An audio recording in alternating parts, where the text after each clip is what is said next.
Good evening and welcome to the 2018 Lamoille Region Chamber of Commerce Meet the Candidates Night. My name is Rich Jacobs, and as chairperson for the Lamoille Region Chamber of Commerce Board of Directors, and on behalf of the Chamber, thank you, everybody, for your attendance. A few thank yous. Candidates, and in some cases their representatives, thank you for taking the time to take this opportunity to speak to the electorate.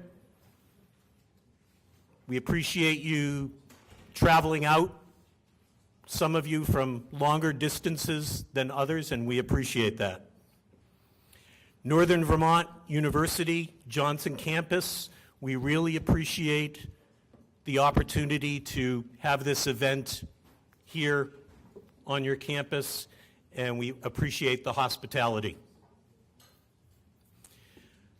As all of you know, Jen Cattell, our office manager, we thank her very, very much. This event would not have happened without Jen's coordination, her thought to make it happen, her perseverance, and we're very happy with the results and very pleased with all the effort and time that was put into getting this event together. So thank you to Jen.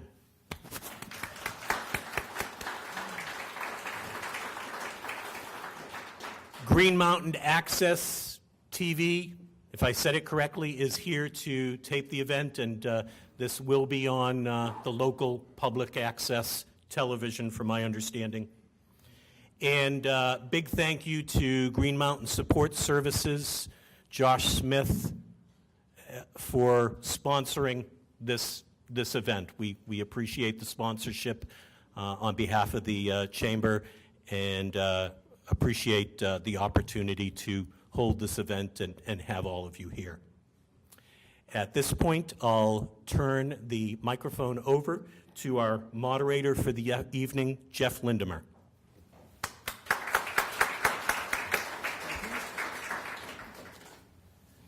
Thank you. I did understand that the reason there are so few chairs here is that the students have the school's in session.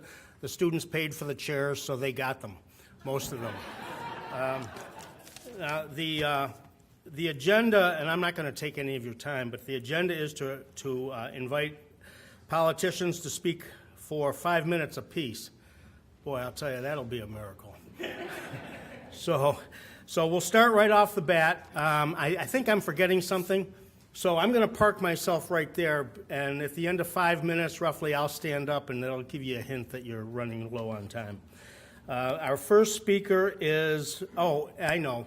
If you did not pick up a name tag and you think you're speaking tonight, would you please get your name tags? It's out on the front desk. We have about 5 or 6 remaining. The first speaker is, on behalf of Bernie Sanders, Shannon Jackson. She's not here? I think he's stuck in traffic. Stuck in traffic. All right. Brad Peacock.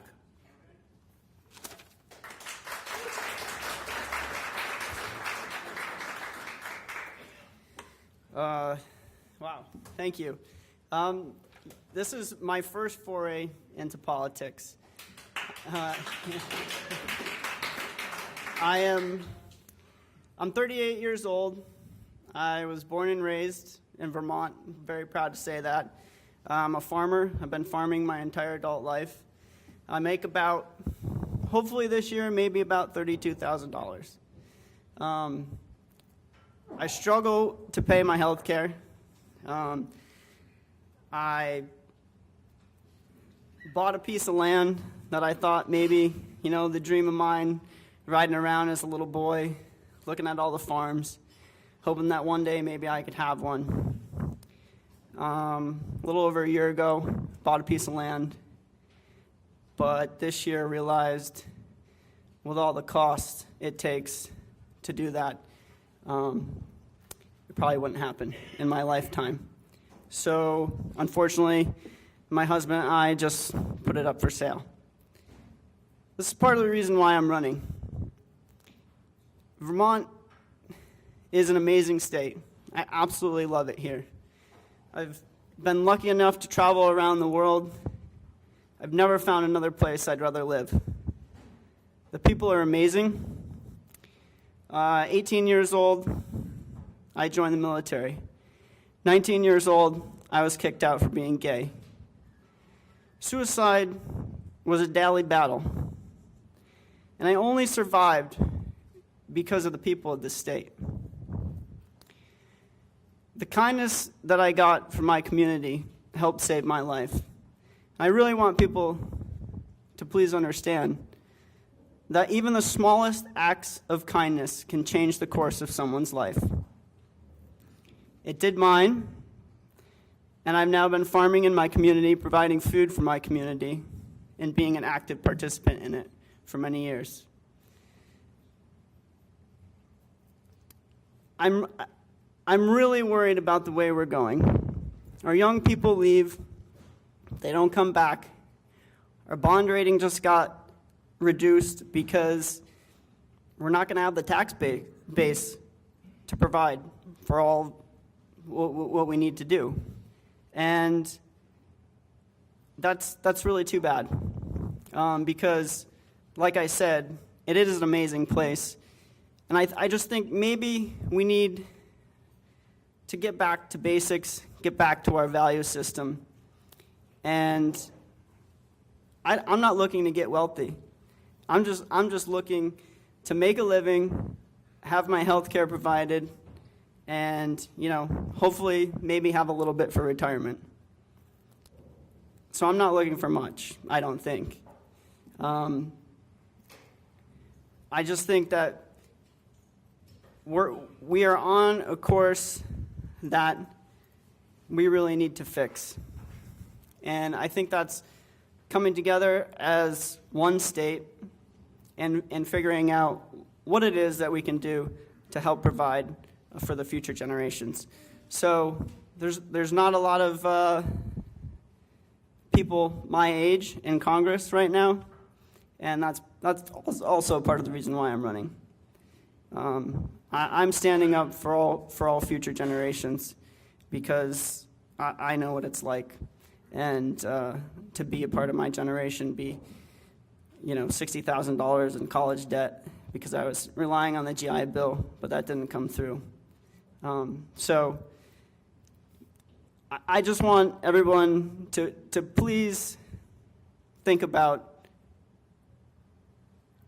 the people that will stay here for years and years to come. And I think that's it. So thank you very much.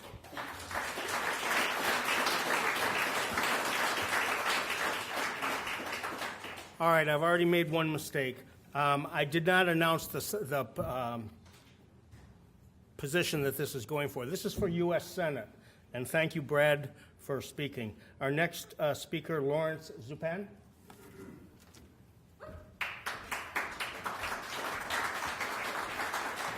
Thank you, Jeff. Hello, everybody. My name's Lawrence Zupan. I'm running for U.S. Senate. I'm the Republican nominee. People say to me, why are you running for the U.S. Senate? There are two primary reasons. I noticed a certain vacuum created by our incumbent Bernie Sanders when he's been running for president since 2016, and apparently ever since. I have a firm belief, call me old-fashioned, that if you're being paid to do a certain job, that you show up and you do it. And if you don't, then you get a pink slip.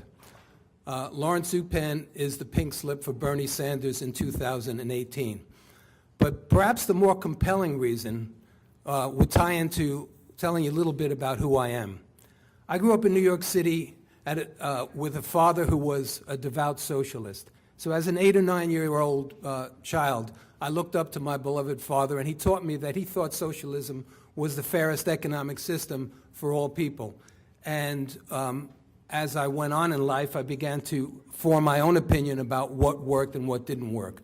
Fast forward 35 years later, my father, still a socialist, sitting in my office with me of a new business I had started 2 years earlier, and he says, "So tell me what you're doing, son."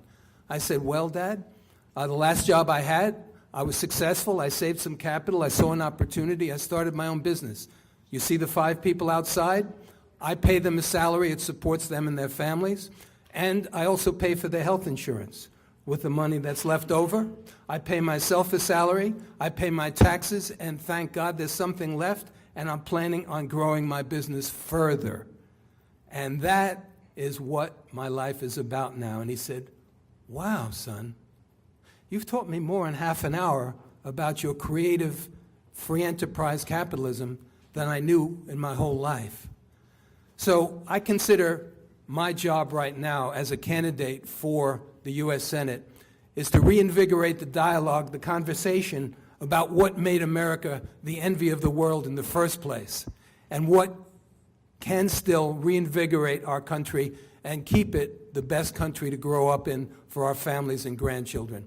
Look, let's be candid. It's the World Series time, right? Do you think any of the players that we're going to see on television, on either the Dodgers or the Boston Red Sox, were batting 0 and got to the major leagues, much less the World Series? If you're batting 0, you don't even get to stay in the minor leagues. If you're batting 0 and you have a good coach, he tells you, go back to fundamentals: hitting, fielding, and pitching. So what are the fundamentals of a free enterprise system? Oh, by the way, the scorecard for socialism in the 39 countries that it's certifiably been tried is they're batting 0 for 39. So they're not even in the minor leagues, much less the majors or the World Series. So you go back to the basics. What are the 3 basics of economics? It's the equivalent in baseball of hitting, fielding, and pitching. It's you have labor, you have capital, and you have creative free enterprise risk. And that's what made everything you're wearing, everything you drove here in, the roof over our heads, and the food that you are able to eat. It didn't come through socialism. The most poignant way I learned this lesson was by one of the many jobs I've had. One of the fondest memories I have is of working for a famous artist named Peter Max, wherein I got to assist 3 different presidents' vision for their offices. For one of them, we did a 4-by-8-foot American flag with heart. And I took that flag to Leningrad in early '91, right before the Soviet Union collapsed. Now picture this, a 4-by-8-foot American flag on the steps in St. Isaac's Square in Leningrad. That happens to be the exact location where Vladimir Lenin fomented the Soviet Revolution in 1917, and here I had the privilege of bringing an American flag to that spot. But as exciting as that was for me, the best part was what happened next, because around the corner was an exhibition that I had arranged for my American artist, and this artist, Peter Max, he had primary, robust, dancing, lively, happy colors, everything that was lively and happy and great about America. So picture this line snaking around this gray mausoleum-like museum, and the people come in, and there's this lady sitting there, standing there, looking at this big, bright, colorful mural. And she's got tears coming down her face. And the Soviet interviewer puts a microphone in front of her and says, "Madam, why are you crying?" And the little lady with the kerchief bowed over and the gray coat looks up and says, "Because I never even knew there were such colors in the world." So at that moment, I had 2 strong emotions in my breast. One, pride and happiness that I was able to bring this art of America to the Soviet Union. The other one was sadness because I was being taught and reminded what I had already learned. And that is that wherever there is socialism, there is want, lack, deprivation, human suffering, and premature death. So now I want you to understand why I'm running against Bernie Sanders. Because Bernie Sanders is trying to bring our country in the exact wrong direction. The direction that made America the model and envy of the world is creative, free enterprise, liberty, and independence as given to us by our founding documents. In closing, I just want to tell you a very quick anecdote. About 2 months ago, a man named Maduro was being sworn in Venezuela. You know Venezuela, the country with the largest proven oil reserves in the world and a formerly burgeoning middle class. While he was holding his hand up to be sworn in as the new president, the lights went out in Venezuela and stayed out for 20 minutes. That's all you need to know about socialism right there. So my pledge to you is, if I have the high honor of serving this country in the U.S. Senate, I commit and pledge that I will do my utmost to see that the lights never go out in America, that the brightness of America is never dimmed, and that the principles of freedom, as embodied in our founding documents, are always upheld. Thank you for your kind attention.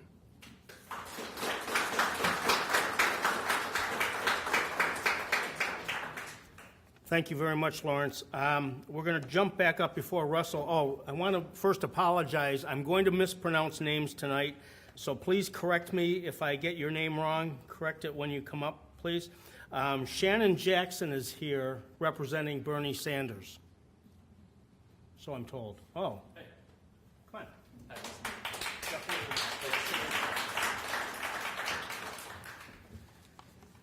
Thank you so much. I apologize about being a few minutes late. It's wonderful to be with you. I'd like to first thank the Lamoille Chamber of Commerce, their staff, and their board. And thank you all for coming out tonight. And thank you, Lawrence. It's good to see you. As I was introduced, I'm Shannon Jax. I'm the campaign manager for Bernie Sanders, and I've had the pleasure of working for him for over 10 years. I started with him in the Senate. I was with him around the country when he ran for president, and I've been with him for many years throughout Vermont. We've done 14 rallies. We've done a huge labor dinner in Burlington, Vermont recently, and we're doing everything we can to get out there and hear from you, the people. Bernie has called this election the most important election of modern history. He is doing everything in his power to make sure that people can vote and get out and vote. In 2014, in Vermont, we had the worst voter turnout since 1950. It was atrocious. It's embarrassing to say that was a modern midterm election turnout.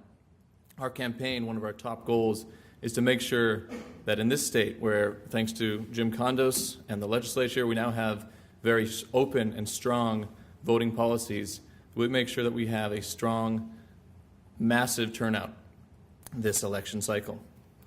Our campaign is doing everything we can through mailings, through emails, through rallies, through events, through working with other candidates. I'm glad to see Marina here. I'm glad to see there's a Pat sign as well. It's wonderful to be working with such a great team of strong candidates and work to get them elected and their voices heard in the Vermont legislature. Bernie has long believed that elections should be fought on the ballot. In many states around the country, we do not have such strong progressive voting policies, and today he is touring the nation to make sure that we don't just win here in Vermont, but we win all over. We need to make sure that we stop one-party rule in Washington. We need to make sure that we overturn the House and make sure that we have a strong Senate showing as well.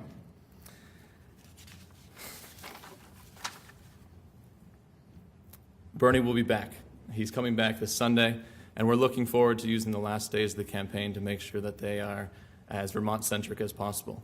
We're planning many events around the state. We're going to be having large rallies to make sure that as many people hear about the voting policies, know how to vote, come out and vote, and that no one is not voting in this election. One thing I greatly admire about the senator, and while at times it drives me nuts, I'm very, very appreciative of it, he never, ever stops. Whether it is after a great victory, in which he's had many, whether it's after a great victory in the legislature down in D.C., where he passed the VA comprehensive legislation, or his amendments have passed and we're going to be rebuilding the dams in East Barre and Wrightsville and Waterbury, or it's after standing with the nurses and helping them fight for their rights and make sure that they have fair pay, he usually catches me and says, "Shannon, all right, what's next?" He is one of the most dedicated, hardworking individuals I have ever met, and it's a great honor to work for him. I remember when I first started working for him, I learned of his work ethic firsthand when I discovered what he calls a weekend. His idea of a weekend is having ice cream from 3 to 4 with his grandchildren on Sunday. And that's the kind of attitude and the work that he does down in Washington. He is fighting for all of us.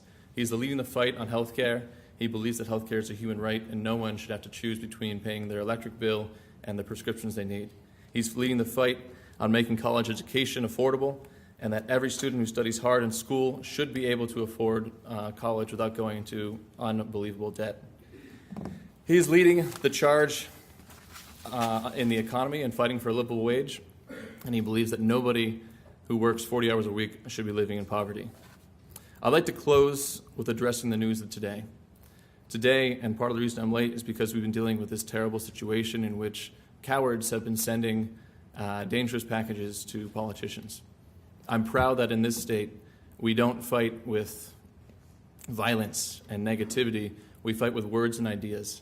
And I hope that moving forward in this election, we can make sure that our state leads the country in a very positive campaign and we get the issues out there. I thank you for your time, and I hope that the senator can earn your vote. Thank you so much.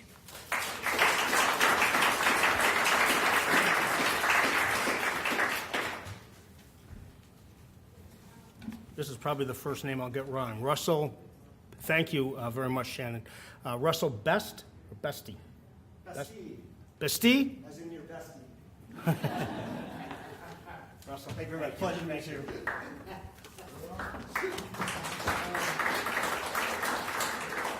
Thank you very much for having me. I really appreciate this opportunity. Quickly about me, I live in Burlington. I've lived there for 14 years, and I work in St. Albans. So I have the unique opportunity of seeing the two very different, but still all part of Vermont. You know, Burlington's the green Subaru and the latest hip-hop music and, the art scene. And then I come up to St. Albans, and it's 4th, 5th, 6th generation Vermonters. And it's really a pleasure to see the difference. Even the driving, up there, it's mostly F-350s, and everyone really likes to hunt and loves the outdoors. And I always joke, I work up in St. Albans in a large manufacturing plant, and I always joke that, if they ever got laid off, they wouldn't leave until their job was done, because they're really just that kind of farm stock, old school Vermont. And that's really what thrills me about Vermont, just that there's so much passion in Vermont, both in Burlington from the hip-hop perspective, and then up in St. Albans from just the live, love, live life, family work ethic. So I really appreciate both.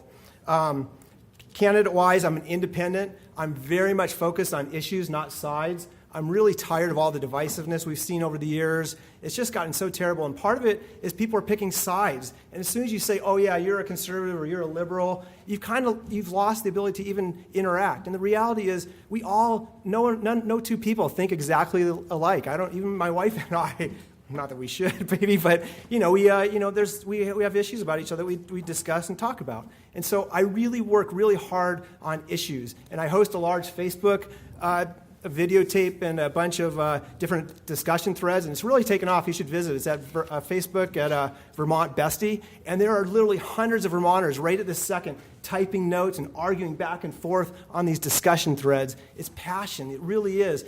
And, when they go bad and start getting these labels, I keep trying to get in there and say, look, just talk about the issue. Because for me, I'm very much pro-business, for example, and trying to control our regulations and our taxes. I really believe powerfully about that. And so people say, oh, well, you're this conservative Republican, right? And then I say, I really want to take care of Lake Champlain and global warming. We have to stop. We owe it to the next generation. And then they'll come to me and say, oh, you're this, liberal Democrat. But we're not. We're Americans first. Focus on issues. So that's what I'm all about. I'm also completely self-funded. I haven't taken a dime from anybody. Every penny has been mine. I've spent about $1,500 so far in my campaign. I've done it mostly by just all the available of the internet. And when you think about it, you don't really need that much money to campaign. The websites are free, Facebook is free, YouTube's free, LinkedIn's free. So then you ask, why are everyone spending all this money? And it's like, you know what?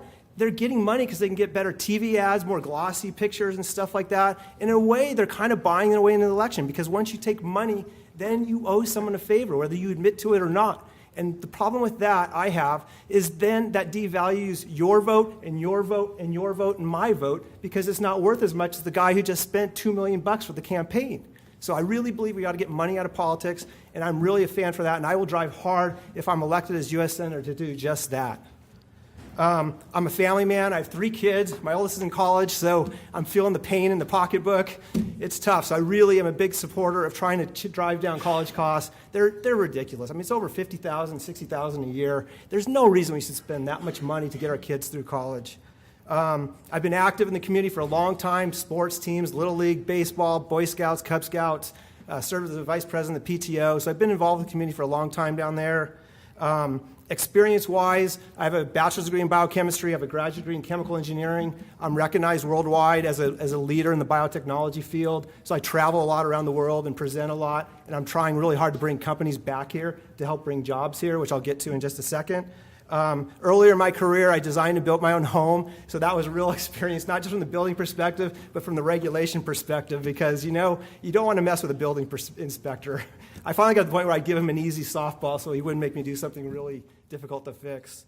I've also filed a number of patents. I have 3 patents in my name in the biotechnology field. I also had my own consultancy for 5 years, which I ran, and that was quite pleasurable. And I also took time off for 5 years to be a stay-at-home dad, which, you know, for anyone who's raised kids, you know that's really a lucky thing to be able to do. And it was really an experience of a lifetime, and I really respect any parent who tries to do that, or just raising kids in general. It's a lot of work, obviously. So why am I running? 11 reasons. Number 1, jobs to Vermont. I'm so tired of seeing all these great kids come out of great schools here in Vermont. You know, straight A students, top students, they go down to Boston, they don't come back. Why? Because there's no jobs here. There's very few jobs. And if you come back to York for the university, then yes, there's a job. But there's not many private sector jobs. We need to bring jobs here, especially if you look at the schools themselves, they're down, I think since I've been here, about 20% in population. I mean, that's ridiculous. We're better than that. This is Vermont. Everyone wants to come here, and yet we can't. Why don't they come here? Because there's not good jobs. That's one of the main problems here in Vermont, I feel. As Brad pointed out, the bond rating went down today, I believe, so great. Not so great, obviously. The other thing is all our pension funds. I mean, we have pension funds for our state employees and for our school teachers, and they're like, I think, barely 50% funded. Not only that, the way the law is written is such that, you know, if they can't pay that because the pension fund runs out of money, something else has to give. That's not right. We have to get money to get that back in order. So that's one thing. The last thing is I'm very active bringing biotechnology jobs here. I'm partnered with a bunch of people down in Burlington. We've got a 160,000 square foot facility. We're working with people in Boston to bring up a lot of the new genetic engineering type jobs, which are just booming. If you've ever been down to Boston lately, the economy down there is just out of control. It's so amazing down there. Number 2, divisiveness. Stop the left versus right. Let's focus on issues, not sides. Number 3, protect the environment, as I spoke to already. Number 4, national debt, $67,000 per child, boy, kid, person. That's ridiculous. Come on. We got to do better. We owe it to the next generation to do something about this and stop this national debt growth. It's not good for any of us. Number 7, term limits. I believe there should be term limits. I love Senator Leahy and Bernie. I love what they do. But you know what? There's so many other people with great ideas and great thoughts and things and energy to do. Me and tons of other people. And you know what? If you have the same person all the time, then you lose out on that. You know, if you look at a business, they would never keep a CEO for 30 years. Why? Because new ideas matter. They really do. Number 6, healthcare. I feel very, very deeply about. A lot of work there. It's very complicated, but I have about 20 different ideas on how we can improve and streamline that, from, you know, cutting out the middleman, some of the distribution centers, to improve with the FDA, to lower drug prices. There's about 30 different things we could be doing. It's not a one-take-all, so don't look for that little soundbite like this one thing is going to save healthcare. There's about 20 things we can do to fix healthcare. Very much for that. Okay, one more minute, I'll be done. Okay, thanks. Hold our leaders accountable. No lies. I don't accept someone lying. I don't mind if you spin a little bit, but don't lie to me. That is wrong. It's fundamentally wrong, and we should never accept a leader to lie to us, period. Okay? Free press. You know what? We hear this fake news. It's not fake news. It's called free speech. Okay? You can say what you want. This is America, so I don't accept that either. The Iran deal. We should not have pulled out of that. Why? Because we lost negotiating power, so now with the tragic Khashoggi instance, we can't negotiate because, you know, we need Saudi Arabia now because we lost Iran. So bad idea. And last, nationalists versus globalism. Nationalism. I totally believe in nationalism. I believe in protecting our own and our country. But you know what? Part of nationalism is acting globally, so we don't have nuclear crises or other phantom or crazy countries going berserk on us, especially these new hypersonic nuclear bombs. These warheads can go at 4,000 miles an hour. We won't be able to protect ourselves. We have to embrace globalism as part of nationalism. Anyway, Russell Bestie, candidate, U.S. Senate, thank you very much.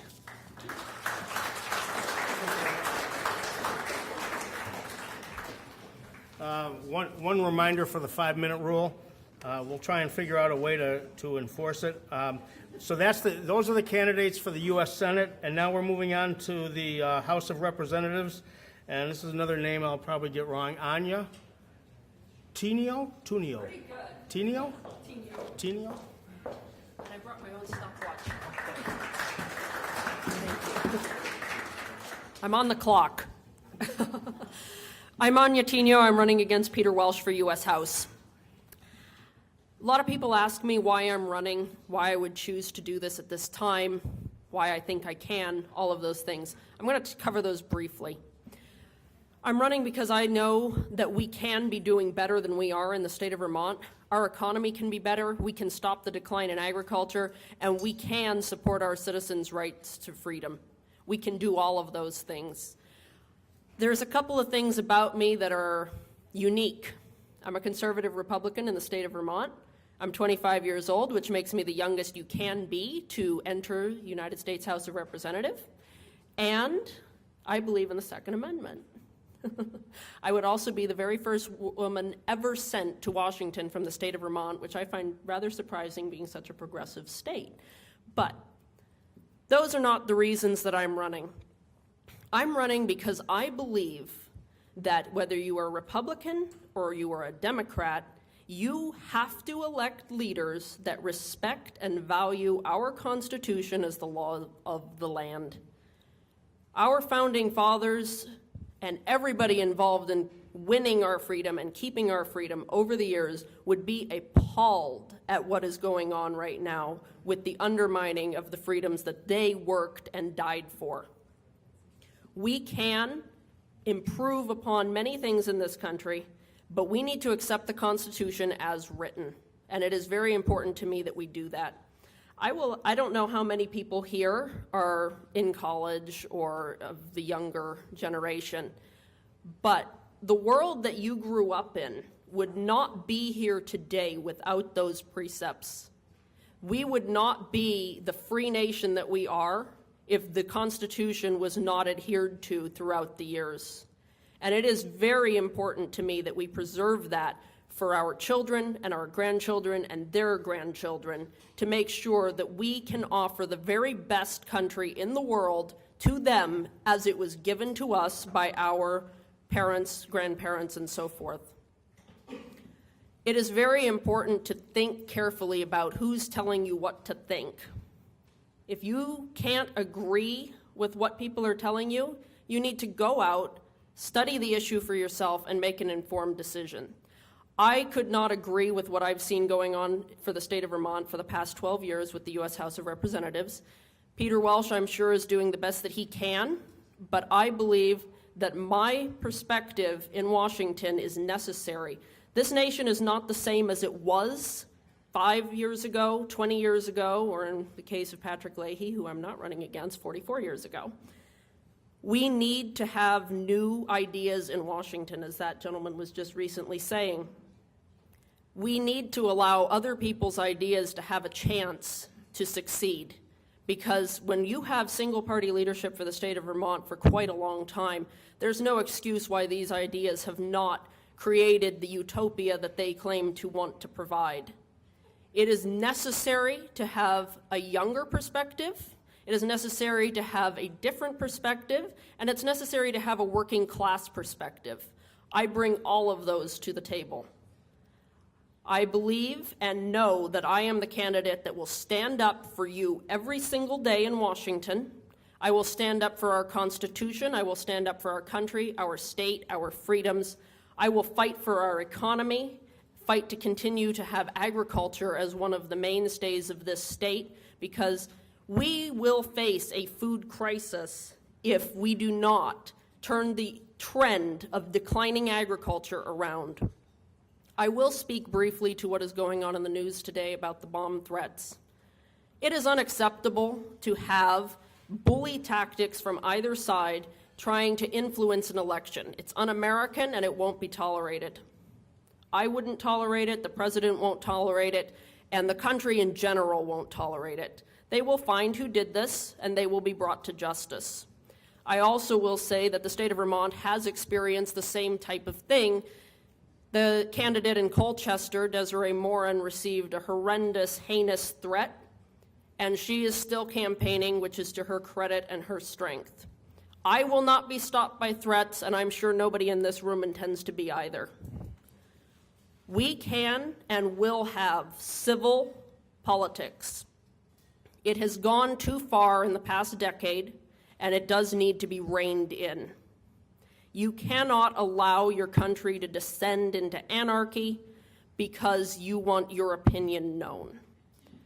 I am living proof that I can be a Republican and a conservative without having strong rhetoric to the right or to the left.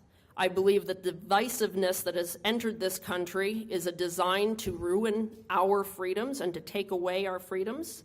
And I know that it started long before the 2016 election, so now is the time to put our foot down and say enough is enough. I will, as I stated, be a fighter for you in Washington. I will be your voice in Washington. I would love to talk to each of you. If you have questions for me, I will be around throughout the rest of the evening. And I look forward to serving you in Washington as your next representative. Thank you very much.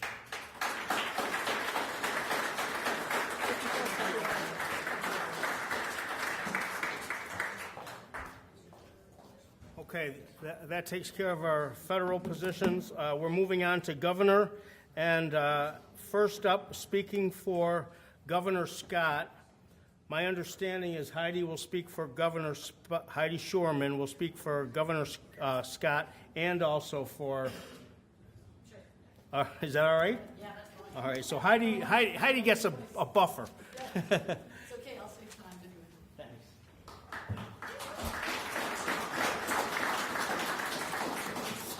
Thanks. Good evening. Thank you to the Lamoille Region Chamber for hosting this. My name is Heidi Sherman. I am the state representative from Stowe, have been for 12 years, and I'm here in that capacity, but also in the capacity of representing Governor Phil Scott. So very briefly, again, I will save time here. I will not. We have. If it were 10 minutes, I guarantee you it won't be anything close to probably 5 minutes. So I am Heidi. I was born and raised in Stowe, went to Stowe Public Schools, graduated from Stowe Public Schools, and then went on to St. Louis University, where I graduated with a degree in education. From there, I went into the Peace Corps. I served in the Peace Corps for 3 years, teaching English as a second language in a small town called Kłodzko, southwest Poland. And from there, I went to Washington, D.C., and I started my career with the late Senator Jim Jeffords. So for the last 12 years, though, I've been the state representative from Stowe. It's been my honor and my privilege to do so, and I'm hoping to be reelected. I think I have a record of independence, of a great deal of experience, and a great deal of achievement. Over the last 2 years, working with the Governor Phil Scott, and my colleagues in the legislature, we were successful in accomplishing some of the governor's initiatives. We passed 2 general fund budgets that didn't raise taxes or fees. We eliminated the tax on Social Security for most seniors and cut income tax rates, saving Vermonters $30 million. We prevented $71 million in property tax increases, made the largest investment in housing this state has ever seen. We increased the number of TIF districts, tax increment financing districts, and we invested in our downtowns. This was one of the most successful legislative sessions I've been a part of.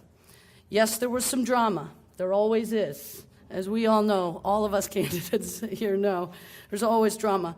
But we were able to accomplish a lot of great things for Vermonters. From the governor and myself, I just want to stress, we want to stress the importance of balance in Montpelier. We are on the verge of one-party rule in Montpelier. That doesn't work. We have seen it over and over again not working. It is critical that we have voices of of moderation, of different parties coming together for the shared goals and values of Vermonters. So I would encourage, as you go to the ballot, as you go to the polls, to cast your vote, I would encourage you to think about that balance and the importance of balance, both in electing Governor Scott for a second term and in electing legislative candidates like myself. So thank you very much. Thank you again to the Lamoille Chamber, and we ask for your support. So.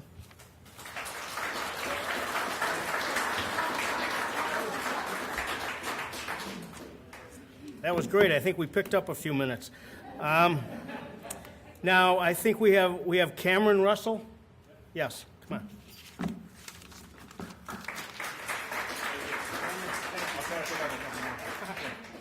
I'm going to try to pick up a couple more minutes, too. My name is Cameron Russell. I'm Christine Hallquist's campaign manager. I grew up in Addison County. I went to UVM. I left Vermont for a little while, like some young folks, and I came back because Vermont is the promised land. It's where I want to spend the rest of my life.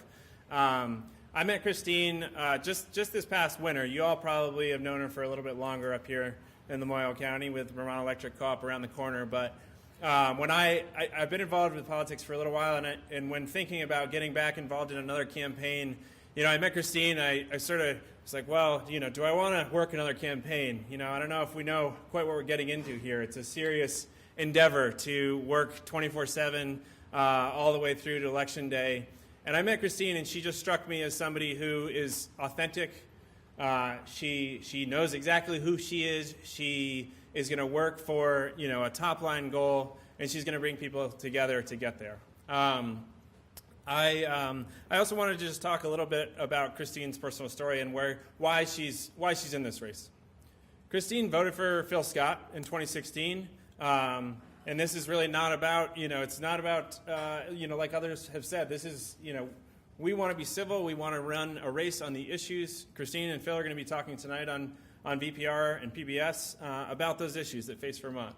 But Christine has felt that we need leadership at the state level and in the governor's office that is really going to evidence that they can bring people together, with the legislature and in the face of some of the headwinds that we're seeing from Washington. So, she, after November of 2016 and what happened on November 8th on 2016, she sort of woke up and said, oh, wow, maybe Vermont is not immune to some of the stuff that we're seeing coming from the national level, and we need to get involved. And she involved herself and realized that things, were not changing. And then, she saw Phil's work in Montpelier, and she said, this is not who I thought I was voting for. I thought he was going to be standing up for folks on the lower income part of the ladder. And vetoing minimum wage and family leave and, bills that would have kept chemicals out of toys and bills that would have held corporate polluters accountable in Bennington County, this is just not what I thought I had signed up for. And she really, got charged up about the fact that we need leadership, and we need, real leadership also with the legislature. Some of the vetoes that happened, she feels could have been avoided.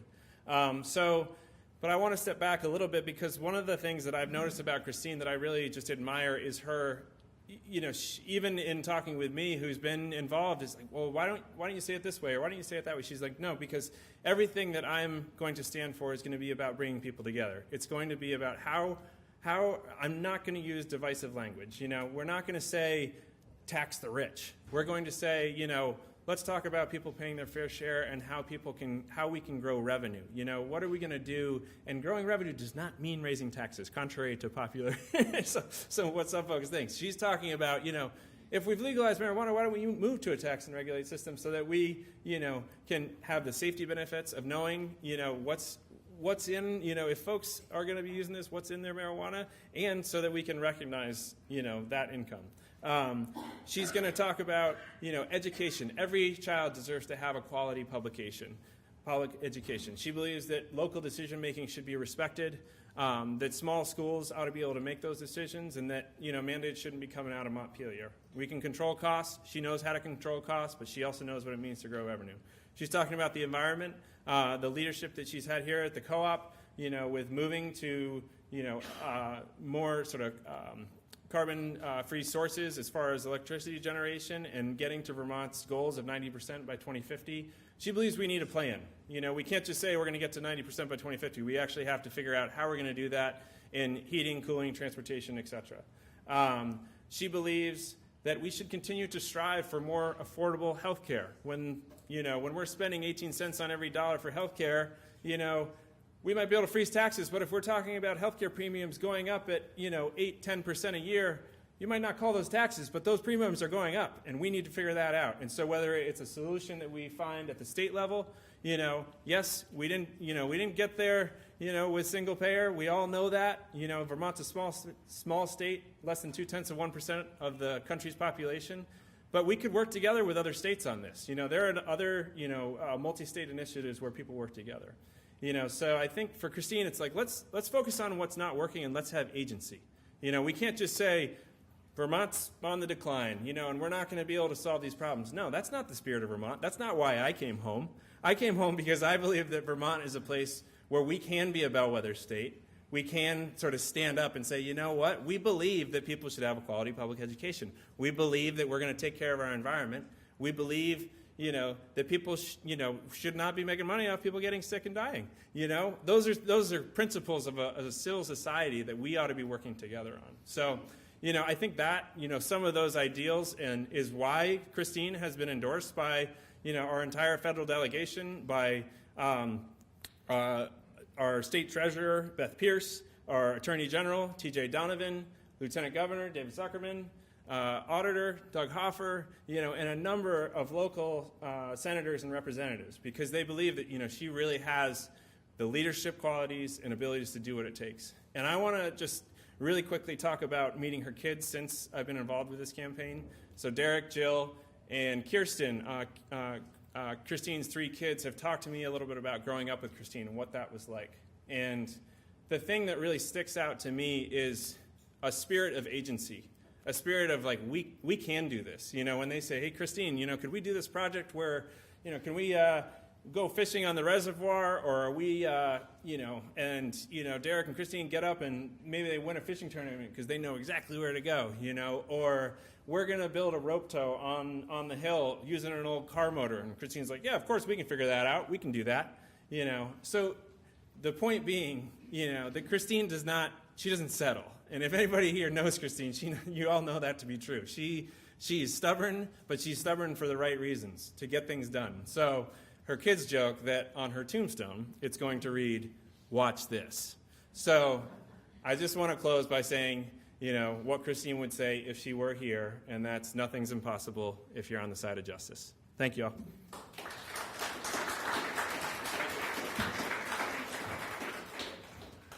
Okay, we've succeeded. We've gotten through the U.S. Senate, the U.S. House of Representatives, and the governor's position. Now we're into the lieutenant governor, and I have 2 names here for David Zuckerman. Can I get one of the 2?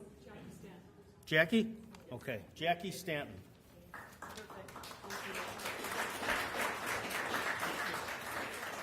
Thanks, everybody, for coming out. Gratitude to the Chamber for organizing and the college for hosting. My name is Jackie Stanton. I live here in Johnson, and I am proud to be supporting Lieutenant Governor Zuckerman. I've come to know him through my work with the Vermont Progressive Party. Unfortunately, he can't be here tonight, but he has prepared a statement for me to read, and so here it goes. 2 years ago, I was elected Vermont's 80th Lieutenant Governor, and I was the first farmer in that office in more than 50 years. It has been a great honor to serve Vermonters, and I hope you will elect me for another term. As Lieutenant Governor, I have worked hard to make my office and the State House more accessible to Vermonters. Some of the things that I have done are invite Vermonters into my office every Friday morning for coffee and conversation, produce an email newsletter that highlights different issues being debated, organizations working around the state, and ways that Vermonters can get involved. I initiated a monthly movie series that is hosted by many different organizations and provides a way for people to learn about a topic, talk about complex issues, and build community. I've shown environmental movies, labor movement movies, and social justice movies. I also have a town hall style discussion every Wednesday at noon, and I broadcast it live on Facebook. In addition to these opportunities, I've traveled all around Vermont to listen to the ideas, concerns, hopes, and aspirations of Vermonters. I know families are struggling. Our economy is not working for many, and our quality of life, especially in rural areas in Vermont, is in jeopardy. On the farm, we make steady progress by working together on common goals, and we can do that in governing too. To make Vermont more affordable, we must raise the minimum wage, establish paid family leave, invest in fiber optic cable to expand broadband to all corners of Vermont, clean up our lakes and rivers, and fix our broken health care system. The thriving economy that will result with customers for our rural businesses will be an economy that works for everyone. Just a 50-cent increase in wages means $1,000 more in working Vermonters' pockets. If we want young people, to raise children here, we must preserve our excellent schools. They rank highly among comparable rural education systems across the country. We can't be nickel and diming our teachers and school boards. Act 46 must not be interpreted by the State Board of Education as giving them license to close small schools. Savings have and can be recognized by combining administrative costs at the district level while not forcing children to travel long commuting distances. We should be proud of the success of our schools rather than working to tear them down, and we must address the real cost driver, social services. By reducing government redundancy through blending the services provided by both the Agency of Human Services and the Agency of Education, we can provide a better continuum of service. The recent United Nations report on climate change offered a stark warning. If we do not act aggressively to curb our carbon emissions. As a farmer, I feel the impacts of extreme weather and climate every day, and I'm deeply committed to making this a top priority. We must continue to work to achieve our renewable energy goals, to abate climate change, and because expanding renewable energy options creates jobs and keeps our energy dollars here in the state.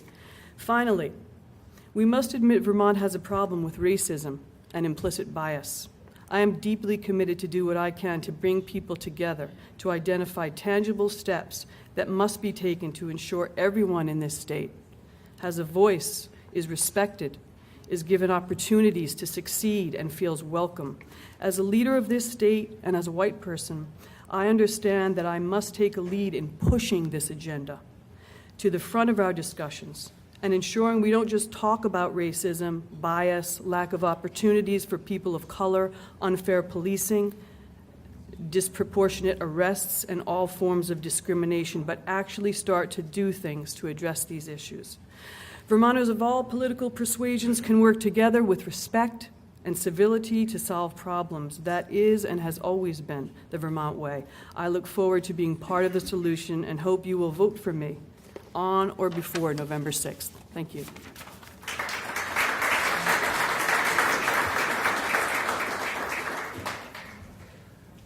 The other candidate for Lieutenant Governor is Don Turner. I understand he's running a little late, so I'm going to jump ahead. Beth, would you be willing to? Beth Pearce is our current treasurer.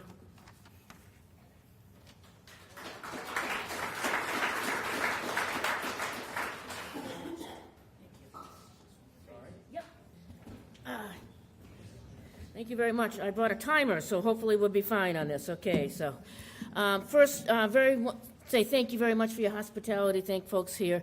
I'm Beth Pearce. I am your state treasurer. I've been your state treasurer since January of 2001. Prior to that, I was your deputy treasurer for 7 years, deputy treasurer in another state. I've been doing government finance for 42 years.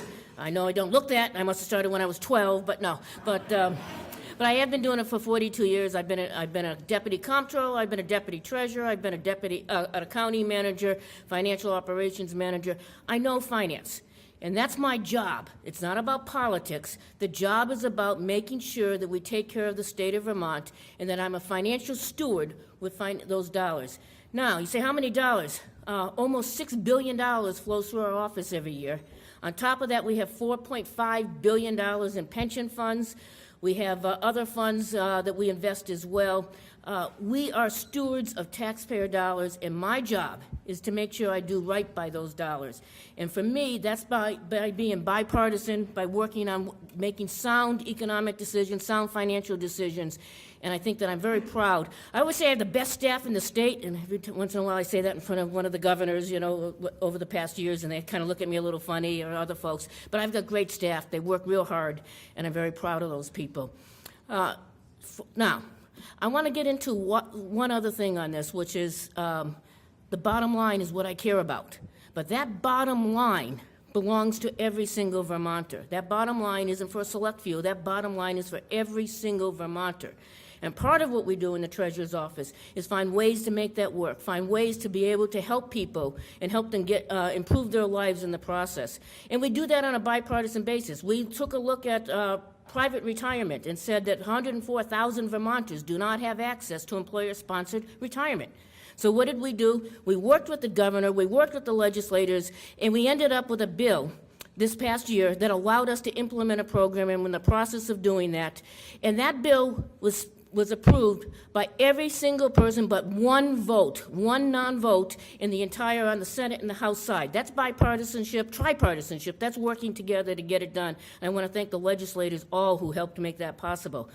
We worked with a Democrat and a Republican chair and vice chair of Commerce and Economic Development to create a program called ABLE, Achieving a Better Life Experience, which is a program to help individuals with disabilities save for their future. It's a great program, and again, we have tripartisan support to make that happen. We invest wisely.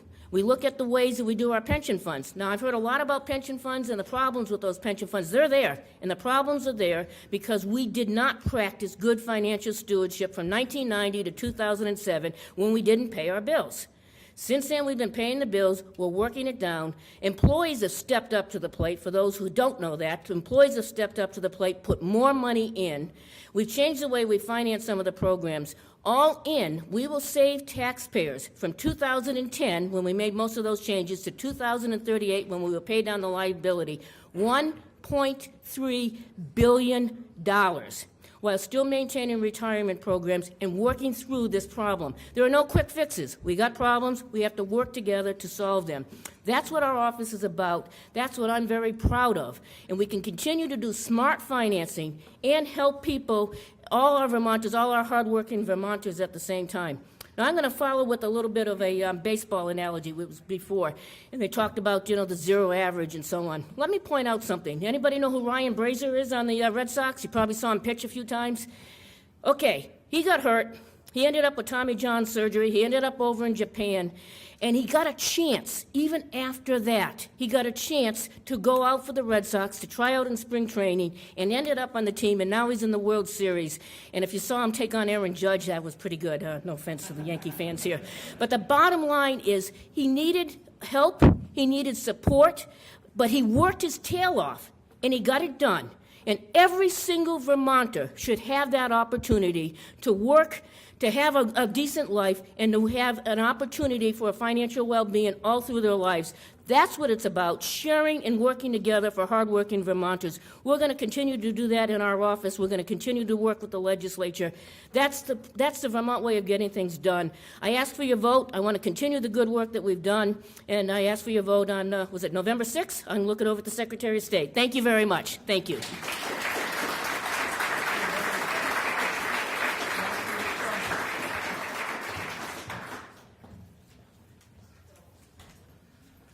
Okay, thank you. Now we're moving on to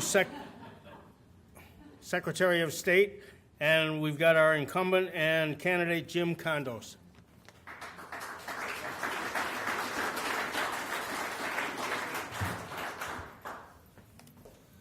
Thank you very much for hosting this, and thank you to both Northern Vermont University and to the Chamber. I've been in office since 2011, and when I first walked into the Secretary of State's office, on the desktop was a stack of paper this high, check attached to each piece of paper, and I said, "What's that?" And I was told, it's annual report time, and that's the annual reports coming in. We get somewhere around 50,000, 60,000 of them. And I said, "Well, how fast does it take us to process all that? I was told 10, 12 weeks. It was a manual system. It was paper. And I said, how about those checks that are attached? And I was told, that follows the piece of paper, so it takes about 10 or 12 weeks to process that. Beth, I know, didn't like to hear that kind of talk because that means there's a lot of money that's been sitting there on a desktop. Today, at that time, so 10 to 12 weeks to file an annual report. Today, that annual report is filed instantly. You can send it to us by through our portal, and it's filed. The money comes out, goes right to the right account, and it's all done like that. We've done the same thing with corporate registration. It used to take 12 to 14 days to register your new company. We're down to about 30 minutes on that now. So we've done nothing but change the way the office operates. We've gone from a totally paper-driven system to a digital environment. And we've done it in a nonpartisan way. Many of my former colleagues from the Senate are here in the House, and they can tell you that we operate that office in a nonpartisan way. The office is not designed to run Republican or Democrat. So what do I have for authority? I have the authority over the Office of Professional Regulation, professional licensing. We have 50 professions that we regulate, some 65,000 license holders. The state archives, where our most precious documents are kept.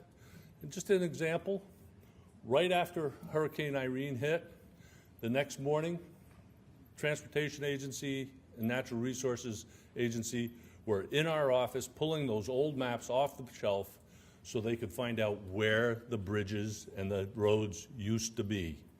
So those documents are important. We have our Constitution there. We have the original Bill of Rights that we signed, the legislature signed and sent to Washington, are located at the state archives. Corporations, I've already talked a little bit about that. And the one that probably you all hear about all the time is elections. Let me talk a little bit about what kind of awards we've received. In corporations, for our new corporations registration system, we received what's called an IACA award. IACA stands for International Association of Commercial Administrators, and it was for transparency, efficiency, and honesty to the public. Just this year, our elections team received from the MIT, which does an elections performance index and measures, ranks all 50 states. So let me start off by saying in 2012, we were ranked 38th. That was the first election that I oversaw. In 2014, we moved up to 16th. And after 2016, we were number one, the number one in the state in the country. And I'm really proud of that. I'm proud of the work that our team has done to make our election system as efficient, as transparent, and with tremendous integrity. In the first 2 years I was there, I worked with the legislature and the governor's office to give back $1.8 million. We used to receive $1.8 million in general fund dollars. Those are taxpayer dollars. I looked at our budget as soon as I got there and I said, wait a minute, we don't need this money. It's just an accounting system that passes it from the state taxpayers to us, and we give it back to them at the end of the year. So we gave that back. We now operate totally on our fees, and we actually provide about a little bit over $2 million a year to the legislature in revenue. Government transparency. I have been a champion of government transparency. I do a transparency tour every other year. Usually it's in the off year. We've been to over 50 communities around the state. We've traveled to every corner of the state, and I explained the public records access laws and open meeting laws. I'm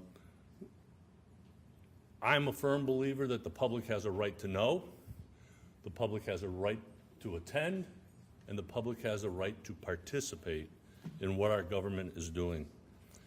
In voter participation, just last week we announced that we set a record for the highest level of citizens being registered to vote. These are eligible Vermonters who are now registered. We are now at 92.5% of eligible Vermonters. That information went nationwide. Last week, we were the talk of several different social media forums about how we have done that. And some of the ways we've done it. We allow 17-year-olds to vote in primaries if they will be 18 by the time the general election approaches. We have same-day voter registration, which means no one who is eligible is going to be denied the right to vote on Election Day. We have automatic voter registration, which takes the same information that we ask and receives it from the Department of Motor Vehicles and automatically registers you to be registered to vote without you having to do anything. The only thing left that you have after that's completed is to take the Freeman's Oath, and you can do that at the polling place. So there's a lot of things that we've done to make things easier, to make things more accurate. Automatic voter, by the way, also saves the state money. And I am most proud of what the legislature did. There were 3 separate roll call votes, 2 in the House and 1 in the Senate. It was almost 300 votes that were cast. There was 1 no vote amongst the 300 votes. It was supported by Republicans, Democrats, Progressives, and Independents. That shows real bipartisan or tripartisan work to get something done. Thank you very much. I hope you'll support me.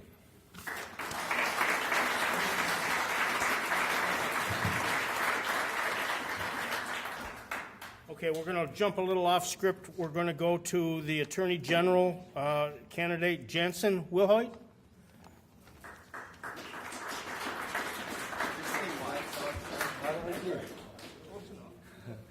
Good evening, everyone. Again, my name is Jansen Wilhoit, and I'm proud and honored to be your Republican candidate to be our next Attorney General.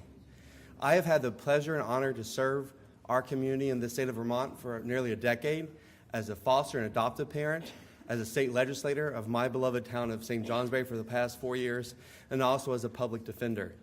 And in all the work that I've done, I've continued to advocate and protect the least among us, the voiceless, to make sure that everyone has equal access and protection under our laws. And that is why I'm also running to be your next Attorney General. I'm committed to making sure that I will continue to defend the rule of law, for equal access to justice under the law, and above most, for us to have truly an open and transparent government. This is something not only that we expect as Vermonters, but we deserve. Again, I thank you so much for this wonderful opportunity. I do hope to earn your support and vote on November 6th. I will be here the rest of the evening, so please feel free to talk to me. Thank you very much.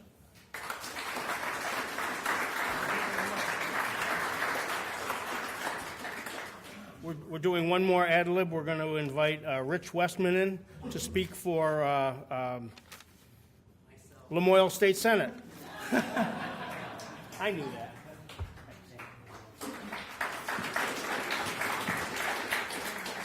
So I'm lucky enough this year not to be challenged in the state Senate, and I'm very thankful for that. And part of the reason they've taken me out of turn is because I couldn't have run for the Senate this year if I had wanted to. My father's home in hospice care, and my shift is in an hour. So that's part of the reason they took me out of turn tonight, and I am very appreciative of that.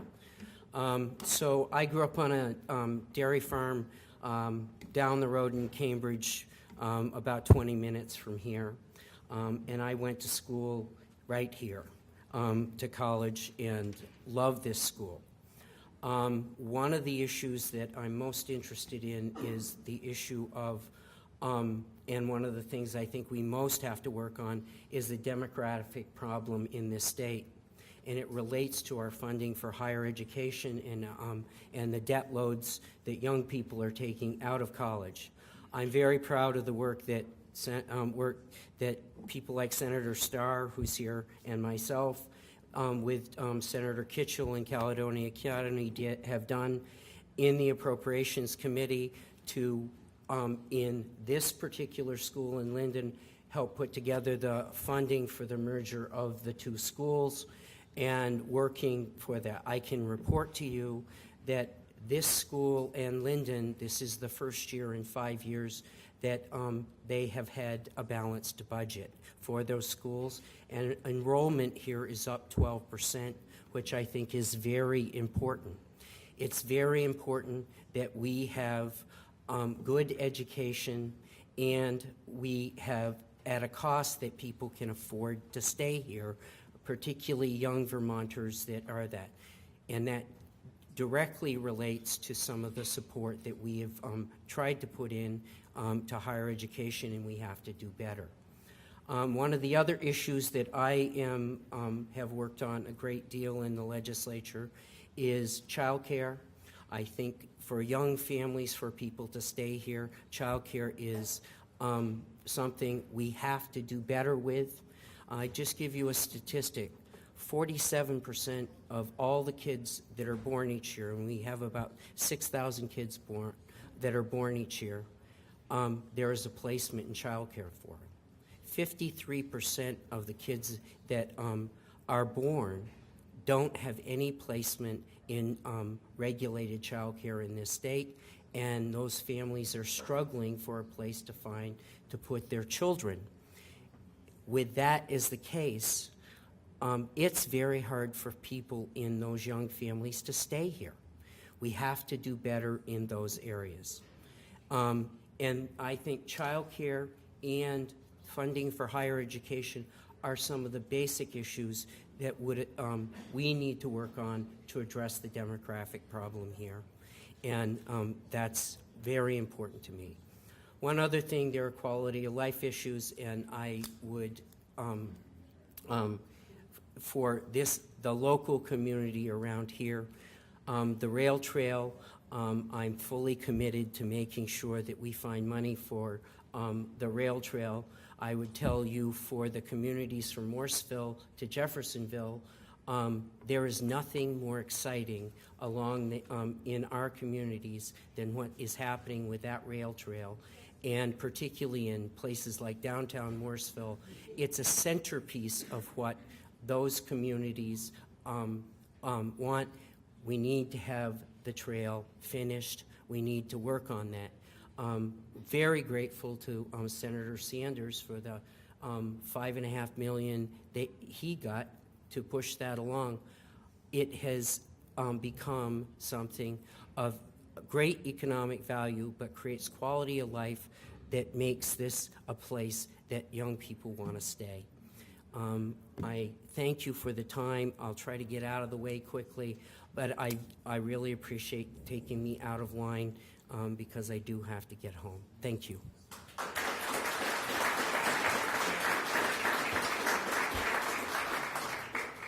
Okay, we're moving now into our more local races, and in Lamoille 1, we have two candidates. Heidi, you've already spoken, so we're going to take that one away. And Marina, you're up. Marina Mirberg.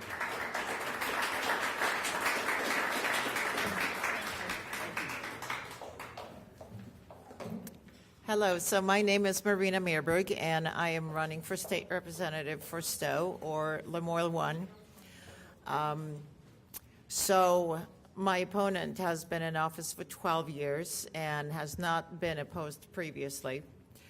I am running because we can't have democracy unless we have challenges. And there are enough issues that I think we need to address. Some of them have already been raised here. We can't just keep on doing what we've always done. We need new solutions, and I believe I can offer a new perspective on things. We talked a little bit about climate change and our environment. In Stowe, our environment is our economy. If we can't get that right, we're going to be in deep trouble. And I think it goes beyond Stowe. It really matters to all of Vermont. And we have a duty to younger generations to get this right. Talking about climate change can be sort of a downer, you know, it's like, ugh, what's going to happen? What are we going to do? But there are also opportunities. I don't think we talk about that enough. There are opportunities for businesses within the green technology, and they are uniquely suited for Vermont. They want to be here. We do need to support those industries. We can be a leader, not only for our country, but also for the world, and show that a rural state can actually do this. So that is an area that I think is very important. We need to grow our economy. I think nobody questions that. With our demographics, we're the third oldest state in the nation. We need to attract more business. We need to attract more young people so that we're not just going to be a bunch of old folks left over here.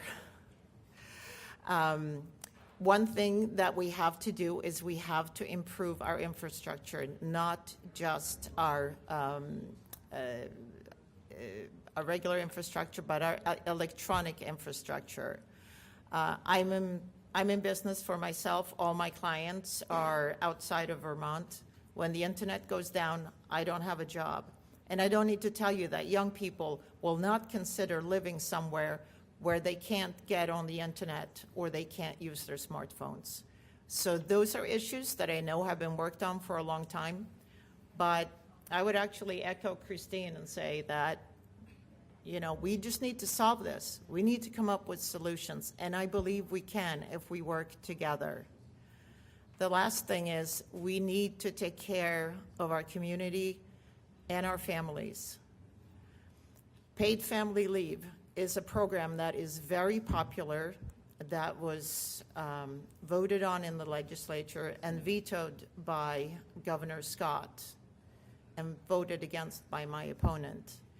I think that's a grave mistake. I think that's one of the things that contribute to quality of life here. That's one of the things that are going to contribute to families wanting to be here. And if you look at the data from, for example, California, where they've instituted this, it shows that admissions to nursing homes, for example, have gone down tremendously. There are gains to be made within medical care as well. So I could go on, but I know we're running a little late, so I am going to follow Ms. Sherman's example and be brief. My point is, we can't kick the can down the road. It's time to come up with new, innovative solutions. I want to do that in Montpelier, and I'm hoping for your vote. Thank you very much.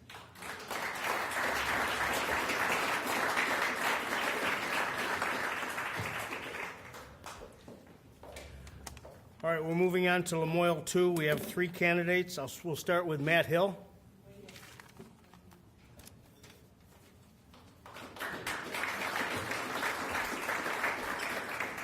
Hello.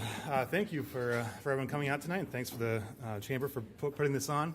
My name is Matt Hill. I am from Johnson originally. I now live in Wolcott, but I went to Johnson Elementary, I went to Lamoille Union High School, and then I went to Johnson State College. So I really got the trifecta for Lamoille County, and part of my experience growing up is the reason why I've done some of the things that I've done in the legislature. For example, my first year, I submitted the bill to increase the Vermont State College's base payment by $4 million. And as we hear on and on again, and it's a never-ending story, is that our young people are graduating college with $30,000, $40,000, $50,000 in debt and wondering why they can't buy a house. So, well, they have a debt to pay off. And so one of the reasons why I submitted the bill is because Vermont consistently ranks almost dead last, if not dead last, in funding for the state college system. And so I put that $4 million in. We felt that it was a nice, easy step. It's a good step forward just to keep the doors open. We can work on the rest later. And so with that $4 million, we are still almost in dead last place as far as state funding to our state college system goes. We have a long way to go. And when young people are graduating college with so much debt, they really have no choice but to go find the best paying job they can possibly get, and that's usually in a big city, not in Vermont. Now, things are changing. We have technology nowadays that allows us to do more than we could ever do before. Unfortunately, that technology has not reached rural areas in Vermont.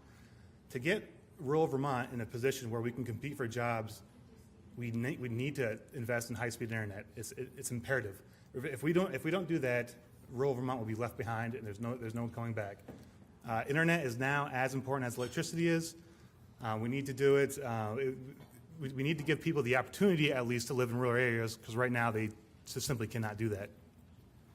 And another things we did in the legislature, I was happy enough to be on the Commerce and Economic Development Committee, so I was able to work with the Treasurer Beth Pearce and Secretary of State Jim Condos, and we worked on many bills to make government a little easier.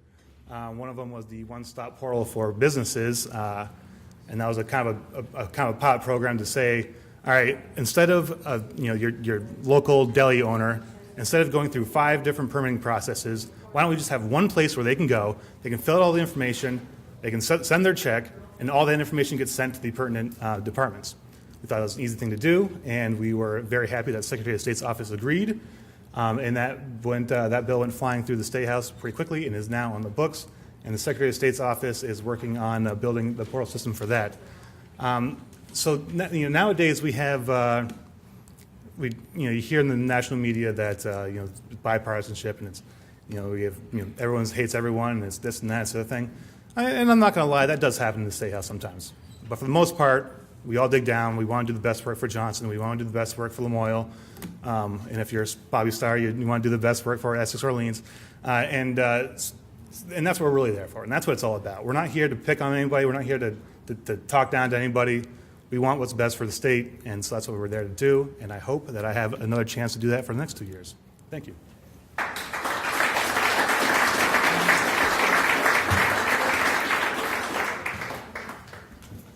Dan Noyes.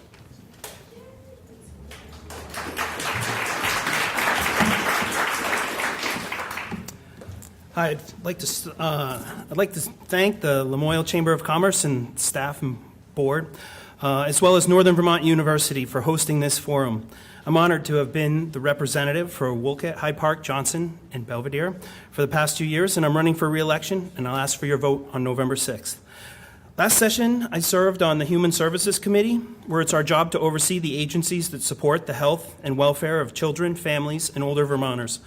If re-elected, I will continue to develop creative ideas and increase accountability and cohesion across state agencies and service providers. Last session, our committee passed legislation to reduce the benefits cliff by incentivizing young families to save for college and retirement. We also challenged agencies and our partners to undertake evidence-based programs with the goal of reducing adverse childhood experiences. Our committee also worked to improve outcomes within the foster care system by increasing parental rights. We changed the law to allow foster parents to sign school permission slips and to make decisions for the youth to stay over a friend's house without involving a DCF worker. But this wasn't my idea. This came from Nate Farnham of Wolcott, who's here tonight. Nate's right over here.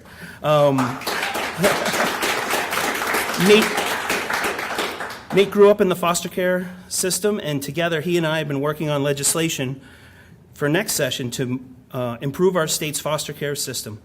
We also look to create a ombudsman program so foster youth have a partner to help them advocate for themselves. My work on the Human Services Committee has made sure our state continues to plan and strategize for an aging population by making sure programs are accountable and working together and preparing to deliver services so older Vermonters can age with dignity and respect.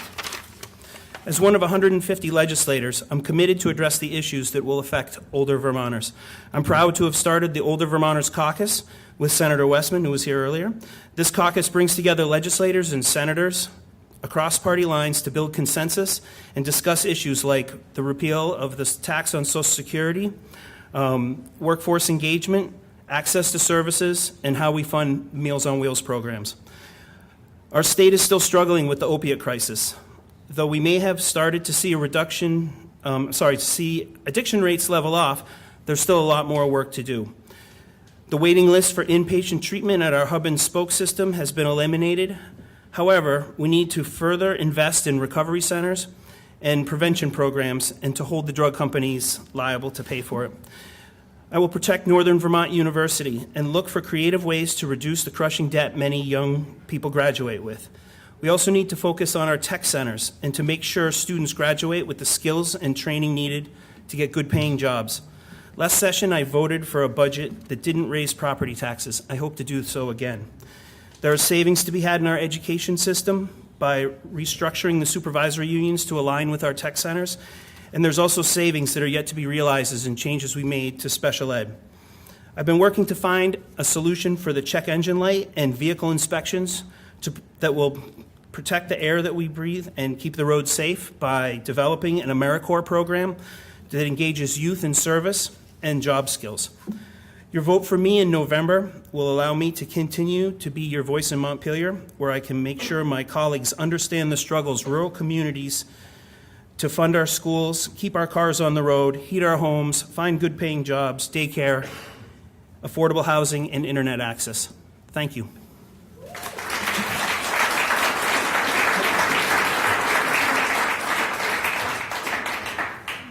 Mike King.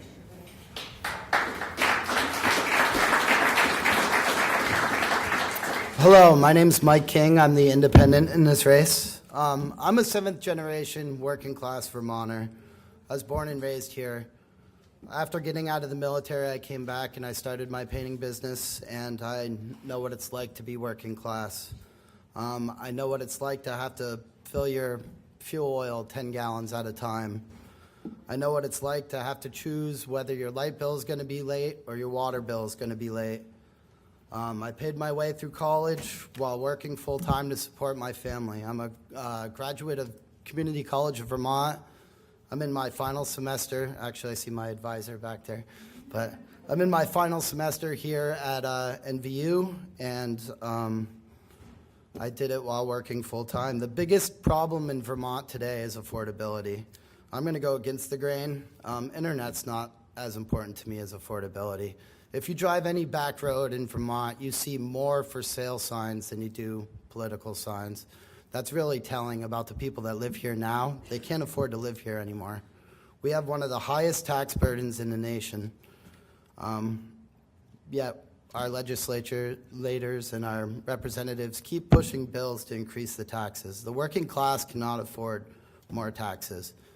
You know, anyone in this room, if they had to choose between internet or fuel oil to keep their family warm, I'm pretty sure that they wouldn't choose the internet. And I want to go down to Montpelier and I want to fight for the working class so they don't have to make choices like that. Thank you.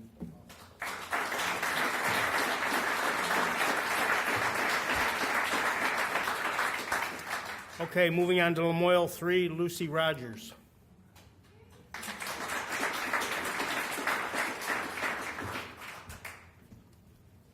Thank you.